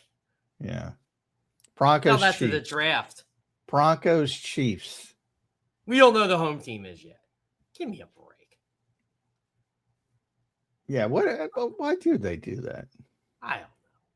That'd be like trying to make fans stupider and say the Eagles are playing the Cowboys for Thanksgiving, but we don't know who the home team is yet. No, you know who the home team is. It's always been It's funny because I got that question because whoever broke it first, I forget if it was Fox or the NFL. It was Fox during the upfronts. They announced it. Well, I mean on X where I saw it, they didn't say who the home team was. And I said, and I got a couple questions. Well, who's at home? I'm like, it's Thanksgiving. Come on. You can figure it out. The Cowboys and Lions play at home. Lions Bills are opening Highmark Stadium in week 2. Yeah. That stadium looks really nice. Yeah, it does. I wish more teams would go that route, but they're not. Which, we're going to have that discussion, unfortunately, with the Eagles coming up soon.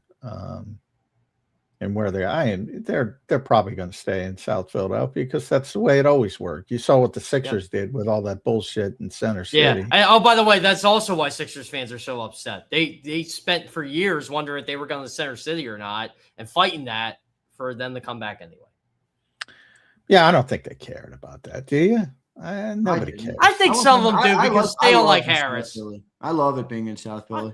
I do too. Like if they went to Center City, I would have been okay with it. But I think. Well, I never go to games anymore anyway. So when I covered the team, what I liked it, because I'm a South Jersey. Everything's about me. Let's be honest. Yeah, let's be. Everything's about me too. But John's perspective on this is not going to resonate. It's not fair for me. Hey, you know what? If the Eagles want to move to King of Prussia, Jeffrey Lurie is going to be my favorite owner of all time. Yeah, it'd be nice for you. Yeah, see, that would be misery. See, for me. I want you guys to suffer. That's what I want. I want you guys to suffer. I swear to God, it is easier for me to get to Ohio than it is to get to King of Prussia. I think it's true. Yeah, I think you're right. It is absurd. And by the way, you got to go past King of Prussia to get to Ohio. Well, no, you can go around. That's the thing. Yeah, you could. Yeah, it is absurd to go down the Schuylkill from South Jersey to try to get the King of Prussia is ridiculous. You are damned either way, no matter what way you go.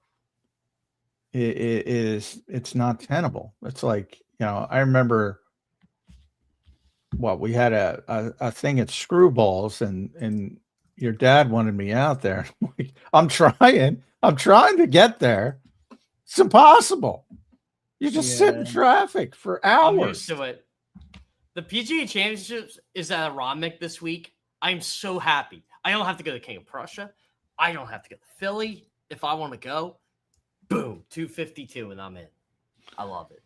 So, should we talk about Fred Johnson making the New York Post? Not a good thing. Yeah, how about that? That was funny. Not a good look. Wait, I don't get it though. It's not a good look, but I kind of chuckled. I don't really think it matters. I mean, do people expect these people to be like, beacons of model citizens? Citizens? Yeah, come on. I think they just publicly announced that Fred Johnson dumped some girl, and I'm like, that's pretty funny. I mean, it's like that's the kind of stuff I don't like talking about. But when it's in the New York Post, it's like the Rossini stuff. It's like, well, it made. Well, did you see right after that they dropped the whole Diana was with her husband? Like right after that, I did. I did. That story, by the way. I did. I'm so tired. I didn't see that. I'm surprised there's been no court developments with that marriage, but I digress. You never know about people's personal lives. That's why I try not to get involved. But, true, John. Do we think Diana's going to be back? Yeah, but not like working for the New York Times, but she'll get a podcast she'll be around at some point. Yeah. Yeah. Independent more, or maybe she'll latch on with Levitard, I guess. Aren't they pretty close? close? Something like that. I mean, I think the question would be is if she wants to remain in the public spotlight. I wouldn't. I'm sure this has taken a big toll on her personally. Yeah, I don't know. Some people love it, some people don't.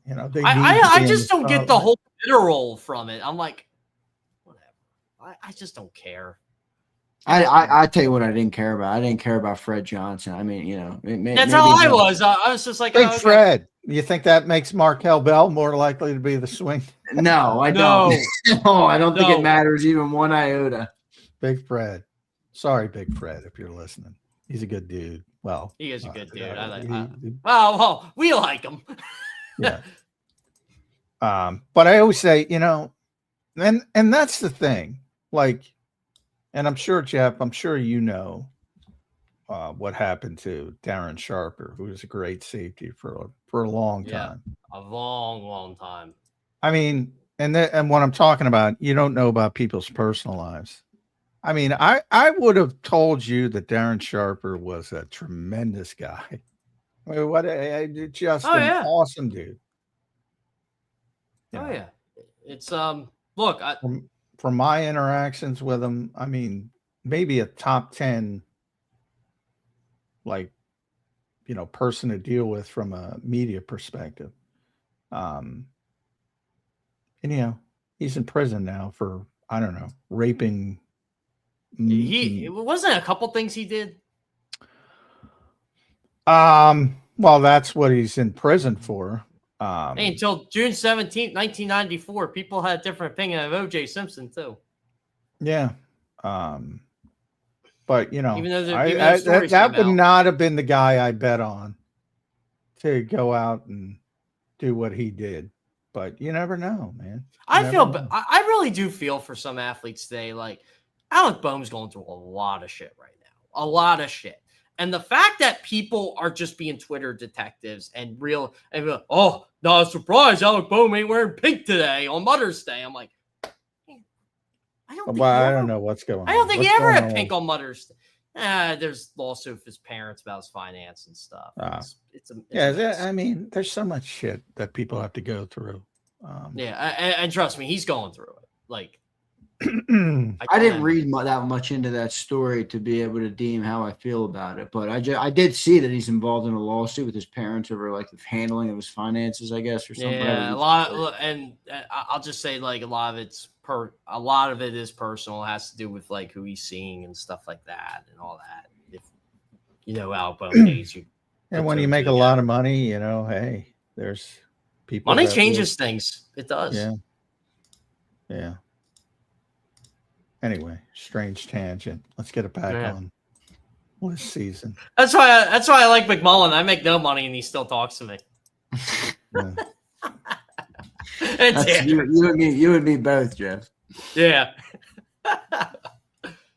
Yeah. All right. Scheduled Thursday.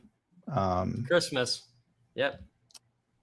Christmas Day. Are they going to play on Christmas Day? What's the projection of Jeff Kerr? Since, hey, why not double down on our misery and have to explain it to people? Exactly. You got to work on Christmas too? Yep. What do you think? Eagles on Christmas Day. They did play on Christmas Day 3 years ago. Yeah, I remember that. So, what about international? What do you think, Eagles? They're not giving up a home game. We know that. Yeah, I don't think it's going to happen because they haven't played in Jacksonville in 2010. So I personally don't think it's going to happen. And I just can't see them giving up an NFC East game to play. What about Mexico? Do you think they play 49ers in Mexico City? Yeah, why not? Are the Eagles going to get an international game? Is that confirmed? Or is it no, but they're eligible for them. The international games will be announced tomorrow. So we'll know tomorrow for sure. Those things are so stupid. I'm sorry. I get why they're doing it because it's business. There's too much of them. I liked it when it started. I thought it was fine. 1 or 2. Okay. Yeah, I mean, it makes sense. They're trying to unlock the rest of the world economy. I mean, I get what they're trying to do here, but yeah, it sucks for the American viewer. It sucks for the players. It sucks for the fans. It sucks for everybody. Except was it AJ that said about the Brazil game? Was it AJ? I can't remember. Said something about the Brazil game. Well, AJ was like when AJ said something about Brazil, and he said it's a bunch of don't do this, something like that. When they were saying, right. And everybody got mad at him because they're like, Brazil's a beautiful country, and not there. Yeah.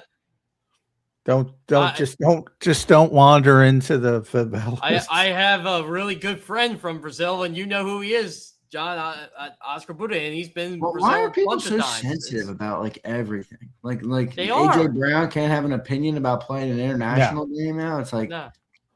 I had players. I had players tell me they were not looking forward to going. And remember, AJ was coming off a meeting where they told him, just stay in the hotel, basically. Yeah. It's a business trip. Just stay in a hotel. Don't do this. Don't do that. Yeah. Doesn't it get tiresome, though, for people to just, you have to tiptoe around everybody? Like, I can't offend anybody. Oh, yeah. Well, it's like, all right, well, you might as well just go mute for the rest of your life because, what are you going to do here? You're going to offend some people when you say some things. You see what, Zander? This is where me talking to athletes, after they have to mute themselves, they're like, all right, let me tell you how I really feel. Exactly. How many times, it's funny. And I won't say their names, but we're talking about Uar Bernard. And there were some people who work for, more stringent outlets, as I would describe it, having a discussion on, boy, I don't feel right about saying he's from Nigeria. I'm like, what the fuck are we talking about? What? He is from Nigeria. Like the way it comes across in the written word. I'm like, just use Nigerian native. I said that, but some people might have a problem with that. Well, those people can go fuck themselves. Exactly right. I mean, I don't understand what the other answer to that would be. Where do you want to say he's from? But you have these editors at certain spots who are like so scared of everything. Yeah, because they're afraid how someone is that doesn't matter. First off, the people that would be offended by that are actually the opposite of the people you should care about. If you're a Nigerian, if you're Umar Bernard, wouldn't that be more offensive to you? What you can't say where I'm. I would think so. I would think so. Americans are weird people because they think that their sensibilities are, people from outside the country have the same sensibilities. Like nobody is from Nigeria is going to be complain about being called a Nigerian. That's where they're from. And I shouldn't say I assume there's mentally ill people everywhere. So maybe there are a few, but most are. We're all mentally ill too in our own way. Most are not going to give a flying fuck. Only weirdo Americans are like, oh, it's kind of close to a bad word. That's what they're thinking. Wait, are you saying people think it sounds like the N-word? Is that what you're insinuating? Correct. I'm not saying that. He's implying. Yeah. That's what these morons are worried about. Oh my gosh. He's from Nigeria. It's a country. They play in the World Cup. It is unbelievable to me. It's worse out there than I thought. This is why I block a lot of that shit out. I had this discussion about the Redskins for years. The team. Yeah, you can't say that. I'm like, Peter King was the first that came out. I'm not going to use that name. Now, I'm not Peter King, but I said at the time, yeah, I'm going to use that name because that's the name of the team. Yeah, we were told at CBS when this was becoming a thing, you can't use that name anymore. You have to say Washington. And I said, okay, that's fine. I get it. But till 2019, they were the Washington Redskins. We still called the Titans the Houston Oilers when they were the Houston Oilers in 1996. What's the I'm like, maybe Oilers offensive to somebody. I don't know. It's the name of the fucking team. So, and until it wasn't, I called them that because it was the name of the team. I just always use Washington. I'm like, now, safe. At the time, now you were working for CBS. That's the kind of people. Those are the kind of people afraid of that stuff. Yeah. I mean, we had a meeting about it. Like, how do we want to handle this? Like, and my boss didn't care. He said, you want to use that? Go ahead. His boss didn't care. But I had one of my I'm like, you're a freaking journalist. I'm like, if Peter King wants to write in a column, he doesn't want to use that term. That's fine. That's an opinion piece. That's fine. But you're a journalist. To ignore that a team name to ignore a factual thing. That's not what we do. That's not what we're supposed to do. Well, like when I wrote the AJ Brown column last week, and people are like, "This is a lie." No, it's a column. You, the fan, are treating AJ Brown different than how it's actually being portrayed. He doesn't want to be here, and the Eagles are willing to what's the word in Pirates of the Caribbean? Acquiesce of request or whatever it is. That's one of the words I use. And I'm hearing from like esteemed, like this is a lie. This is a lie. I'm like, it's a column. It literally says it's a column. Come on. Yeah, well, media literacy is at an all-time low. So yeah, even from the good ones, it is. It's a shame. Difficult. But when you can't write a fact, there's a problem. Oh yeah. Like when you can't say somebody's a Nigerian native, come on. And I won't name the outlet, but I mean, you guys are just ridiculous. No, that's just. I mean, who are they even placating now? I mean, I think a bunch of. Is there you know what? Real, you're placating a bunch. Actually, a subset of people who would even be offended, or are these people so in their head that they literally have to walk on eggshells in every area of their life that they can't even point out that somebody's from an African country? I mean, they're in their head. Like that's. Like it sucks, Zander. Like everybody tells me all the time, you gotta watch what you say. You gotta watch what you say. I'm like, well, yeah, you do, but how far do we have to watch? You know what I mean? I don't know. I'm like kind of done watching what I say. Isn't that it's watch what you say? By the way, when I was every once in a while I get it. I sent Zander one a couple weeks ago, a hate mail that is just so phenomenal. Like, that was iconic. That should. I think I've seen that hate mail. That should be framed. That one should be framed. So it should be framed. I read that every day. The Baton Death March was an ugly moment in history for people who know. But it over the years, it happened in whatever 40s. It became sort of it's probably in hindsight, it's probably not the, most natural thing to use, but it became sort of a cliche in sports. Like if you had a difficult road trip, people would say it's like the Baton Death March. And maybe that's not a good thing to say, and maybe it's a good thing that nobody does it anymore. But I did it once. You're a Star Wars fan, right, Zander? No, I'm not. I've never seen Star Wars. Oh, okay. So at the end of the original Star Wars, there's a scene where it looks like it's the Third Reich, and everybody makes a big deal out of it, but they never omitted it. And I'm like, see, I never thought that when I was a kid, and I didn't think that was an adult until someone pointed it out to me.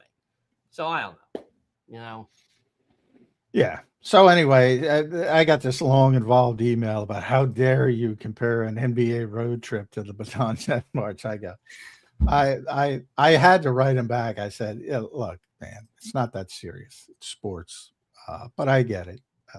So I don't do it anymore. But you never know who you're going to offend. It's insanity out there. But I guarantee you, I would everything.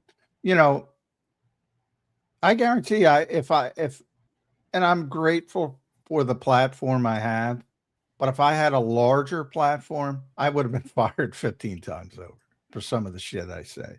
But that makes me appreciate our platform more because we've actually curated it. And I mean, John, I don't feel like me and you don't say shit because of. No, either do I. I don't think you guys say anything offensive. I don't think anybody in this chat. I don't think we don't tiptoe around everything with the fears of writing or saying Nigerian native or anything even in the realm of. I didn't even know this was a thing until I saw it the other day. I'm like, wait, what? Okay.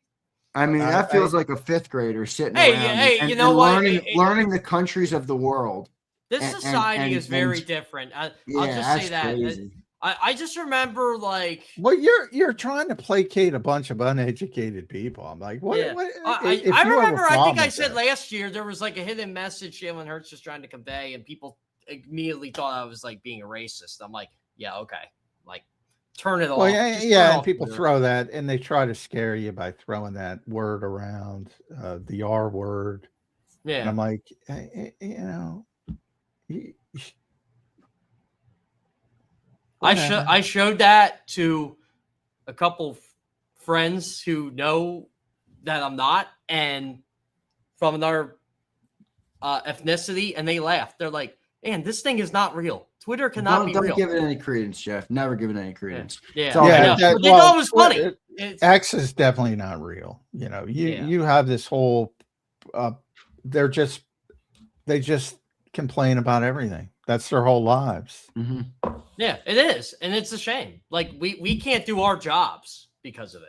It's a shame. Yeah, I'm like uninterested in even using the shit anymore, to be honest. I'm a YouTube guy. Get me on YouTube. I like YouTube. I like my YouTube. Honestly, YouTube's the future, Zander. I need to get you to help. X me is a with YouTube catastrophe. I hate it, Yeah. but it is what it is. All right, one super chat for both of you guys before I let you go, Jeff. Here's Pumper. He says, Oh this. boy. Flyers and Sixers get swept, and now Rossini's husband, a diehard Eagles fan, Cuckleberry's back to Diana. Fellas, Philly sports is in a downward spiral. What about the Phillies? I guess he's not a Phillies fan. Phillies are Donnie bouncing back baseball a little turning bit. around. Well, that was an embarrassing double sweep for the city of Philadelphia. I mean, when you lose 4-0, 4-0, I mean, you can't even Which get a hasn't game. happened in a very long time here, by the Yeah, way. that was bad. That was bad. But you know, would you rather lose 4-1 to the Celtics? You know, at least you got Edgecombe some experience. Maybe it helps. I had to explain to people what a gentleman's sweep actually is. I can't believe people never, like, some Lakers fan came after me and said, "We gentlemen swept you in 2001 in the finals." I'm like, no, you didn't. A gentleman's sweep is when you win 3, lose the 4th, and then win the 5th. Not when you win game 1 and then win the next 4. You know that, right? Yeah, people are dumb. But... They are dumb. People are really dumb. I didn't realize how dumb people were. It almost feels like collectively, for maybe the first time in history, the human species is not going in the right, is not evolving in the right direction. It feels like we might be doomed for extinction, boys. What the fuck? Well, like I think it's a very Americanized thing. You know, I think, you know, Europe has some of the similar problems. So maybe it's Western. Maybe I'll expand. Yeah, I don't know, dude. Western. It feels like bigger than that, but maybe I it's the Western I was thing. joking, like they let all the DNF students have a voice when they create social media. All right, Jeff, your final thought here today. Cowboys, Eagles, Thursday night or Thanksgiving Day. All right, that's the only game we got so far, right? Yeah, that's the only game. I think that's going to be the only game for the Eagles, at least, that gets leaked till Thursday. Really? Unless there's I saw. Is there any merit to the Colts leak being week 1? I thought I saw that somewhere, but I didn't see. I saw Cardinals week 1 Cardinals. But that was wrong because Sunday Night Football and Monday Night Football were different. So I can't tell you. Yeah, I don't worry about these leaks. You know, first of all, unless you're TV, those are the people who have it. You know what's going to get leaked, the old schedule? It's going to be like Thursday morning around 10, 11 o'clock. You're going to see it from those people who get the schedule and have no obligations to anything, and they'll just leak it every hour, even though they know the whole thing. Yeah, probably. But they're getting it from the TV people. They are. That's who they're getting it from, because that's how I get it. Yeah, so that's for people who want the curtain raised. How's it happen? When I worked at CBS, I used to tell them, just get me in as early as you can because I got to write every single game.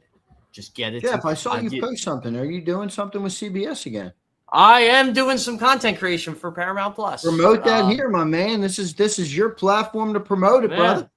Yeah, so I'll be doing a bunch of sports for them. It's not just the NFL, although it's mostly going to be focused on the NFL. But yeah, they're trying to get more people to go to Paramount Plus, and they're relying on me in a freelance role to kind of help that. It might turn to something else, might turn to something bigger. So we'll see. But nice, good stuff, dude. Look, pretty exciting. That's what I said to John. I told John the other day. It's just heads up, I may be getting the schedule a little early. There you go, Jeff. Look, it's it's the beautiful ebbs and flows of life, right, my friend? You go through, and here you are now finding yourself back in the back at the forefront of covering this team and the NFL. So God bless you, brother. Well done by you. Jeff, thanks for doing it today, man. We'll talk to you again soon, all right, brother? Yeah, sounds great. Thanks, guys. All right, thanks. All right, thanks, brother. Jeff Kerr joining us right here on Birds 365. Great show today, Johnny Mac. Just a couple of minutes left. We had some good topics today. We had some topics that I would prefer to take from my brain, remove them, and never think about them again. That would be my preference on some of them. And then one of those topics fueled a lot of the show today, and that would be this graphic here with Nick Sirianni falling at number 18 on this mock draft of coaches done by Rosenthal, Rodriguez, and Connolly. Okay, so there it is. Johnny Mac, your final thoughts on today's Tuesday edition of Birds 360. Yeah, well, we got an hour out of it, so God bless those guys. I mean, that's where we are. We're in list season, disrespect season as well, depending on where you are on a certain person but that was really low. Like I said, it made me laugh out loud. So, and it's more, like I said, it's not Bob's football blog spot. So, some credible people doing that. And I'm sure we'll have plenty more to talk about as more lists come out, because that's what happens this time of year. So, enjoy it. Well, everybody's going to have different flavor or different. And remember, at the end of the day, it's somebody's opinion. That's what I mean. That's what I was going to say. Everybody's got a different flavor, a different thought process on what they like. But maybe we'll talk about Eric's list tomorrow, Eric Edholm, because he put the 10 most talented rosters out. And, Eagles on there? Yeah, they're very high, but they're not number one. Well, they shouldn't be number one. I think it's fair if you're potentially losing AJ Brown and replacing him with a rookie. That's fair. I'm fine with that. I don't think they were number one. I think I had them maybe top 7 or 8, maybe for me. I forget where. Well, then you're going to be happy. Well, I think that's realistic. John, I hate lying to myself about anything. What is the fucking point of lying to yourself about anything? I don't know. Well, you welcome to my world. A lot of people don't like when you don't lie to them. Yeah, well, it is what it is. All right, Johnny Mac, great show today, my friend. We will do it again tomorrow on a Wednesday edition. Good stuff. I'll catch you then. All right, J-Mac? All right, thanks all. See ya. All right, thanks, Johnny Mac. There's John McMullen here joining us here on Birds 365. Follow him at JF McMullen. Great show today. A lot of good conversation today. A lot of tremendously stupid conversation today. I mean, Ryan's like Zander slow. It took me a second to actually realize that there are grown adults, not fourth graders. It's one thing for a fourth grader to maybe be being taught geography in the world. Hey, little Timmy, this is the countries in West Africa, and maybe little Timmy in fourth grade is like, ooh, Nigeria looks like that one. We have grown adults and editors thinking about this. Is that real life to me? What is happening to the human population? I do not know, everybody. I do not know what is happening to the human population. Hopefully all of the people listening right now are not as stupid as those people. All right? Are not as stupid about those people. Yeah, Daz, I'm like, congrats. Fred dumped his girlfriend. And she's like on social media making more videos. I'm like, honey, I don't know if it's as good of a look for you as you think. All right. You might want to announce that that he has no interest in spending time with you.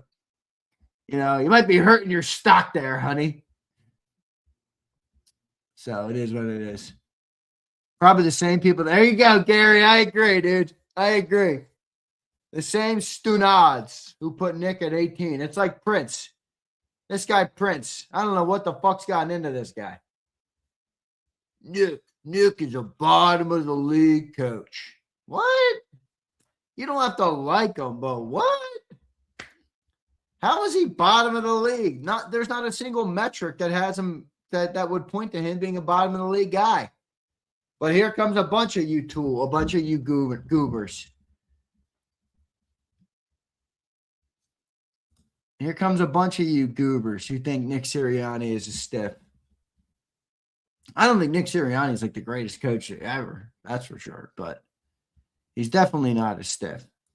Look at Prince. When did I say that, you fucking crybaby? Here, Prince, this is a safe space. I will not get offended by you calling me names. Are you correctly referring to a country in West Africa? I will not be offended by this, Prince. I will get offended by you thinking that Nick Sirianni is a bottom 20 head coach. Actually, I won't get offended. It will just make me think that you have a room temperature IQ. A room temperature IQ, like the editors over at whatever outlet John was referring to, who wouldn't allow their writers to refer to Uwar Bernard, a Nigerian native, as a Nigerian native. What are we doing, guys? What are we doing? Seriously. What are we doing here? You know, what is the point of this?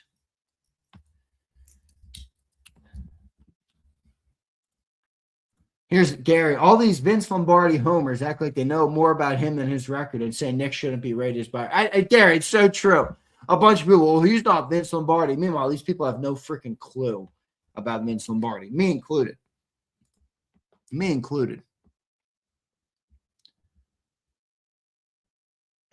I'm still laughing at Prince's comment. You fucking crybaby. Prince, you know I love you, brother.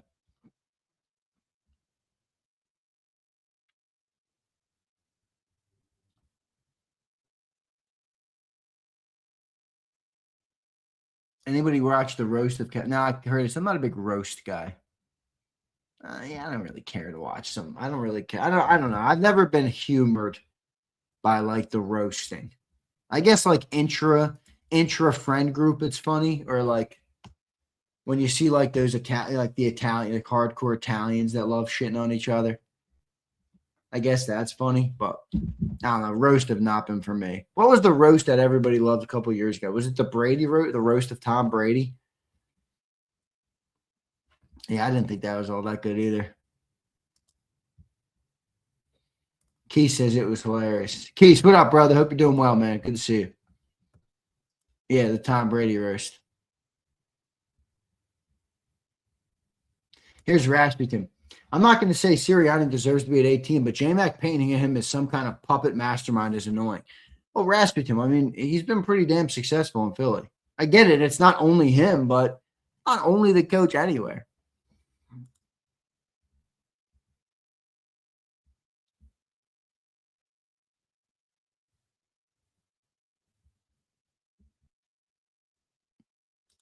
It's because liberals are. I don't even think it needs to be politicized. Like, I just think there are people out there who are so overly sensitive. And by the way, dude, I don't really care about someone's political affiliation. I never have. If you see the world differently than me, then congratulations. Welcome to the world we live in, where people have different opinions and different thought processes and different values and different morals and different religions and races and religion and creeds and everything. That's fine. If you don't think that there are conservatives or whatever the opposite of a liberal is that are cupcakes as well, dude, you're in delusion land like they are. Come on, dude. Come on. There are so many people who are grasping at anything to be offended by on every side of the aisle. And I really don't give a shit what side you're on. I truly don't. Excited for Thursday. What's the schedule? Yeah, me too. I'll probably go live for the schedule. When does it come out? Like 8 o'clock? Yeah, I'll probably go live. Ken Boone. Gary says, Ken Boone, I'm as liberal as they come. I can assure you cupcake isn't a word used to describe me. Gary, I know you personally. And I didn't even know that you were liberal, honestly. I don't care that you're liberal. You're a good person. You're a good dude. You know, I mean, I think... You know, I'm not going to preach to you all about how to live your life, but maybe don't make everything about what somebody's beliefs are about life as your way to gauge as to whether you guys can be friends or have a relationship or do something together. I mean, come on. Yeah, Big William. That's the most obvious thing to say in the world. I agree with you, Big William. He's like, we have a country of what, 360 million people, and we got two parties. You're either this or you're this. It's like, what? It's like, what? You either align here or you align here. No. How about fuck that? All right? How about take your box and shove it up your ass? Don't put me in a box. Come on, man. I'm with you, Big William. I'm with you, brother. And JP says, guys, Zander goes by they, them. I don't even know what the hell that means. I'm only one person. How can I be plural? How can I be plural? They, them. That's plural, isn't it?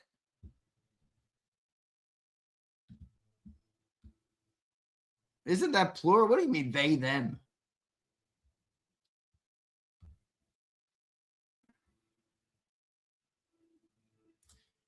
Here's Rasputin. I'm not saying he's inconsequential, but his influence on the team's success isn't as intricately tied to to success as someone like Reed, Shanahan, McVay. I think that's probably the best way to articulate not thinking Nick Sirianni's all that great. Hey, Prince. Yo, Prince, you got your notepad out, big dog? Hey, maybe take some notes here from this comment. You know, Prince hates Nick Sirianni, but I don't think he's ever explained it like this. Big Prince. Big Prince. Zander, I love DJ Khaled. I love his video. You know, when he got into golf a couple of years ago and he was making all I don't know if I haven't followed him in a little bit. I got to go check out his Instagram. Me neither, Rasputin. I don't give a shit either. Go Birds, Dick. Love it, Gary. All right, that's funny.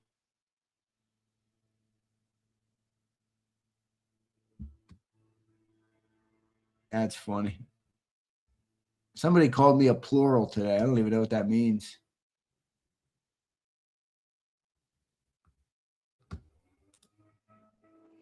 I met DJ Khaled. Did you meet where I assume at a NASCAR event? Gary, the coolest thing about what you do is like you probably have so many interactions with so many different people just from being in the pit lanes all the time at NASCAR. That's awesome. Excited about the Thanksgiving game. Yeah. I'm good with it. I got to work on Thanksgiving, but all good. I mean, it is what it is. There's bigger fish to fry in life. I hope they don't. You know what? The only one that really pisses me off. I love the work. Work has never bothered me, but one day that I really do not want to work is Christmas.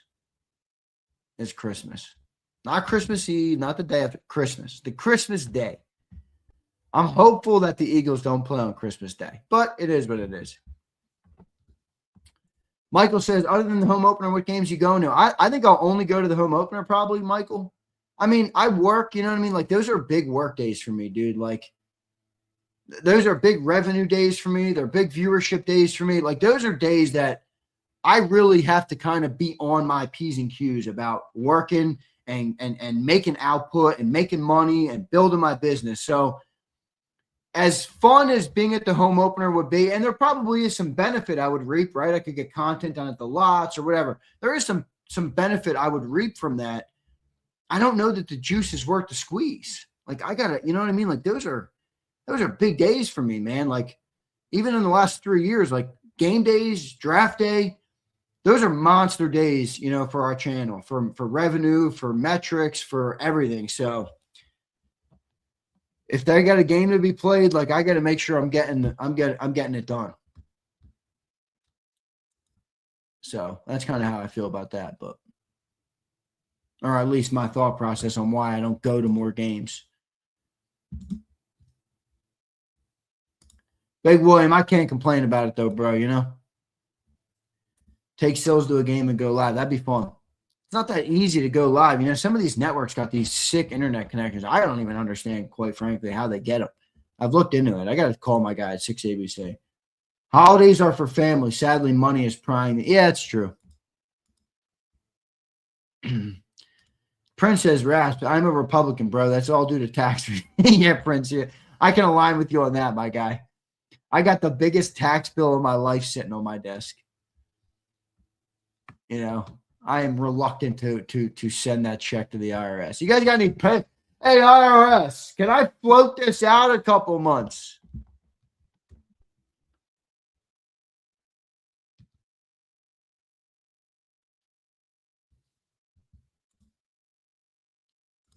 Z, how much is it? What, my tax bill? A lot, Rich.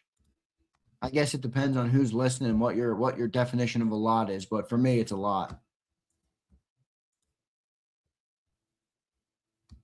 A lot of money. Oh, Gary, I see your text. Gary just texted me. Let's see what he sent me. Oh, sick. Yeah, I knew Gary would. Gary's with DK Metcalf. The Rock. That's a sick photo.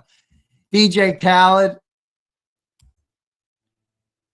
Damn, that's cool as hell.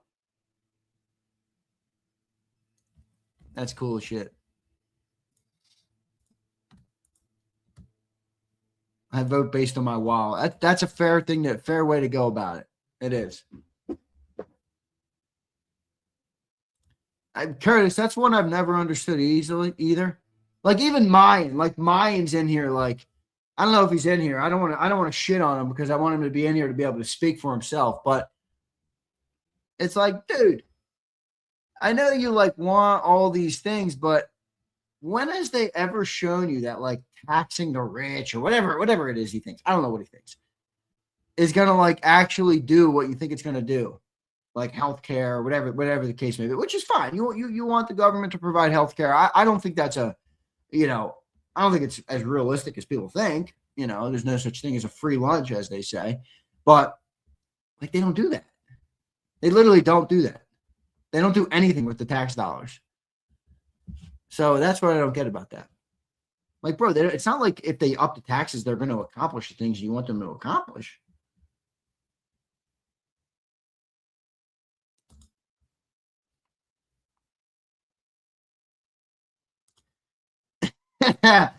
Prince says, Nick, Zander loves to say, I never call you a Jalen Hurts fanboy. Actually, Prince, I think you're pretty realistic about Jalen.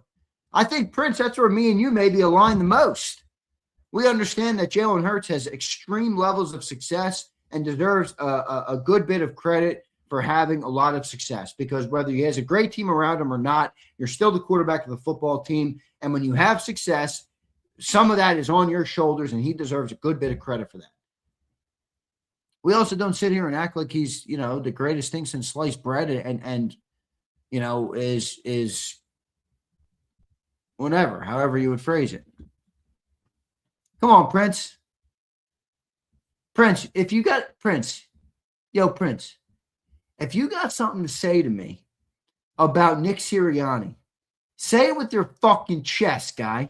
Don't use this bullshit that I love to say you're a Hurts fanboy when even you know that's not true. Yo, Prince, say it with your fucking chest, my dude. Holy crap, Prince. Soon we won't be able to say that Uwar Bernard's from Nigeria with you, Prince.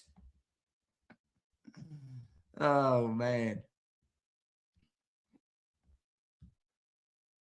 Yeah, I saw it. Gary, my bad. I forgot to answer you. I saw you text me that. Yeah, I saw the Kelsey thing. Oh, I liked it. Yeah, I saw that. All right, I'm out of here.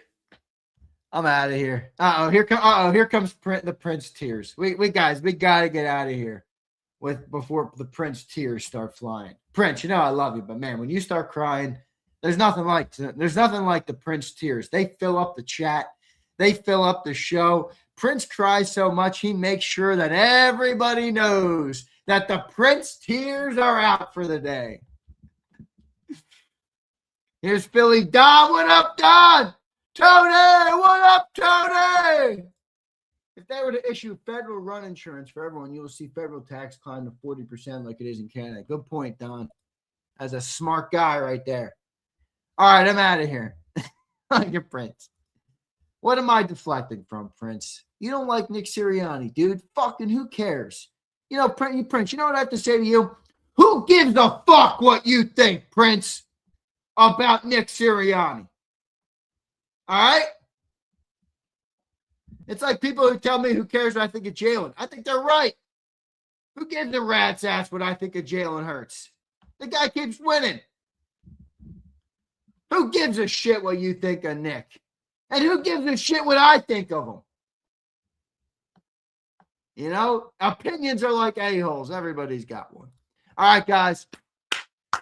Love all you guys, including you, Prince, Tony, Rich, Daz, Bird Gang Girl, Jammers. What's up, Jammers? Your team might stink again, Jammers. Philly Don, Tony, Gary, not hurt season. Jason A-Team. Peace. Appreciate all you guys. Hit that like button. See you next time, everybody.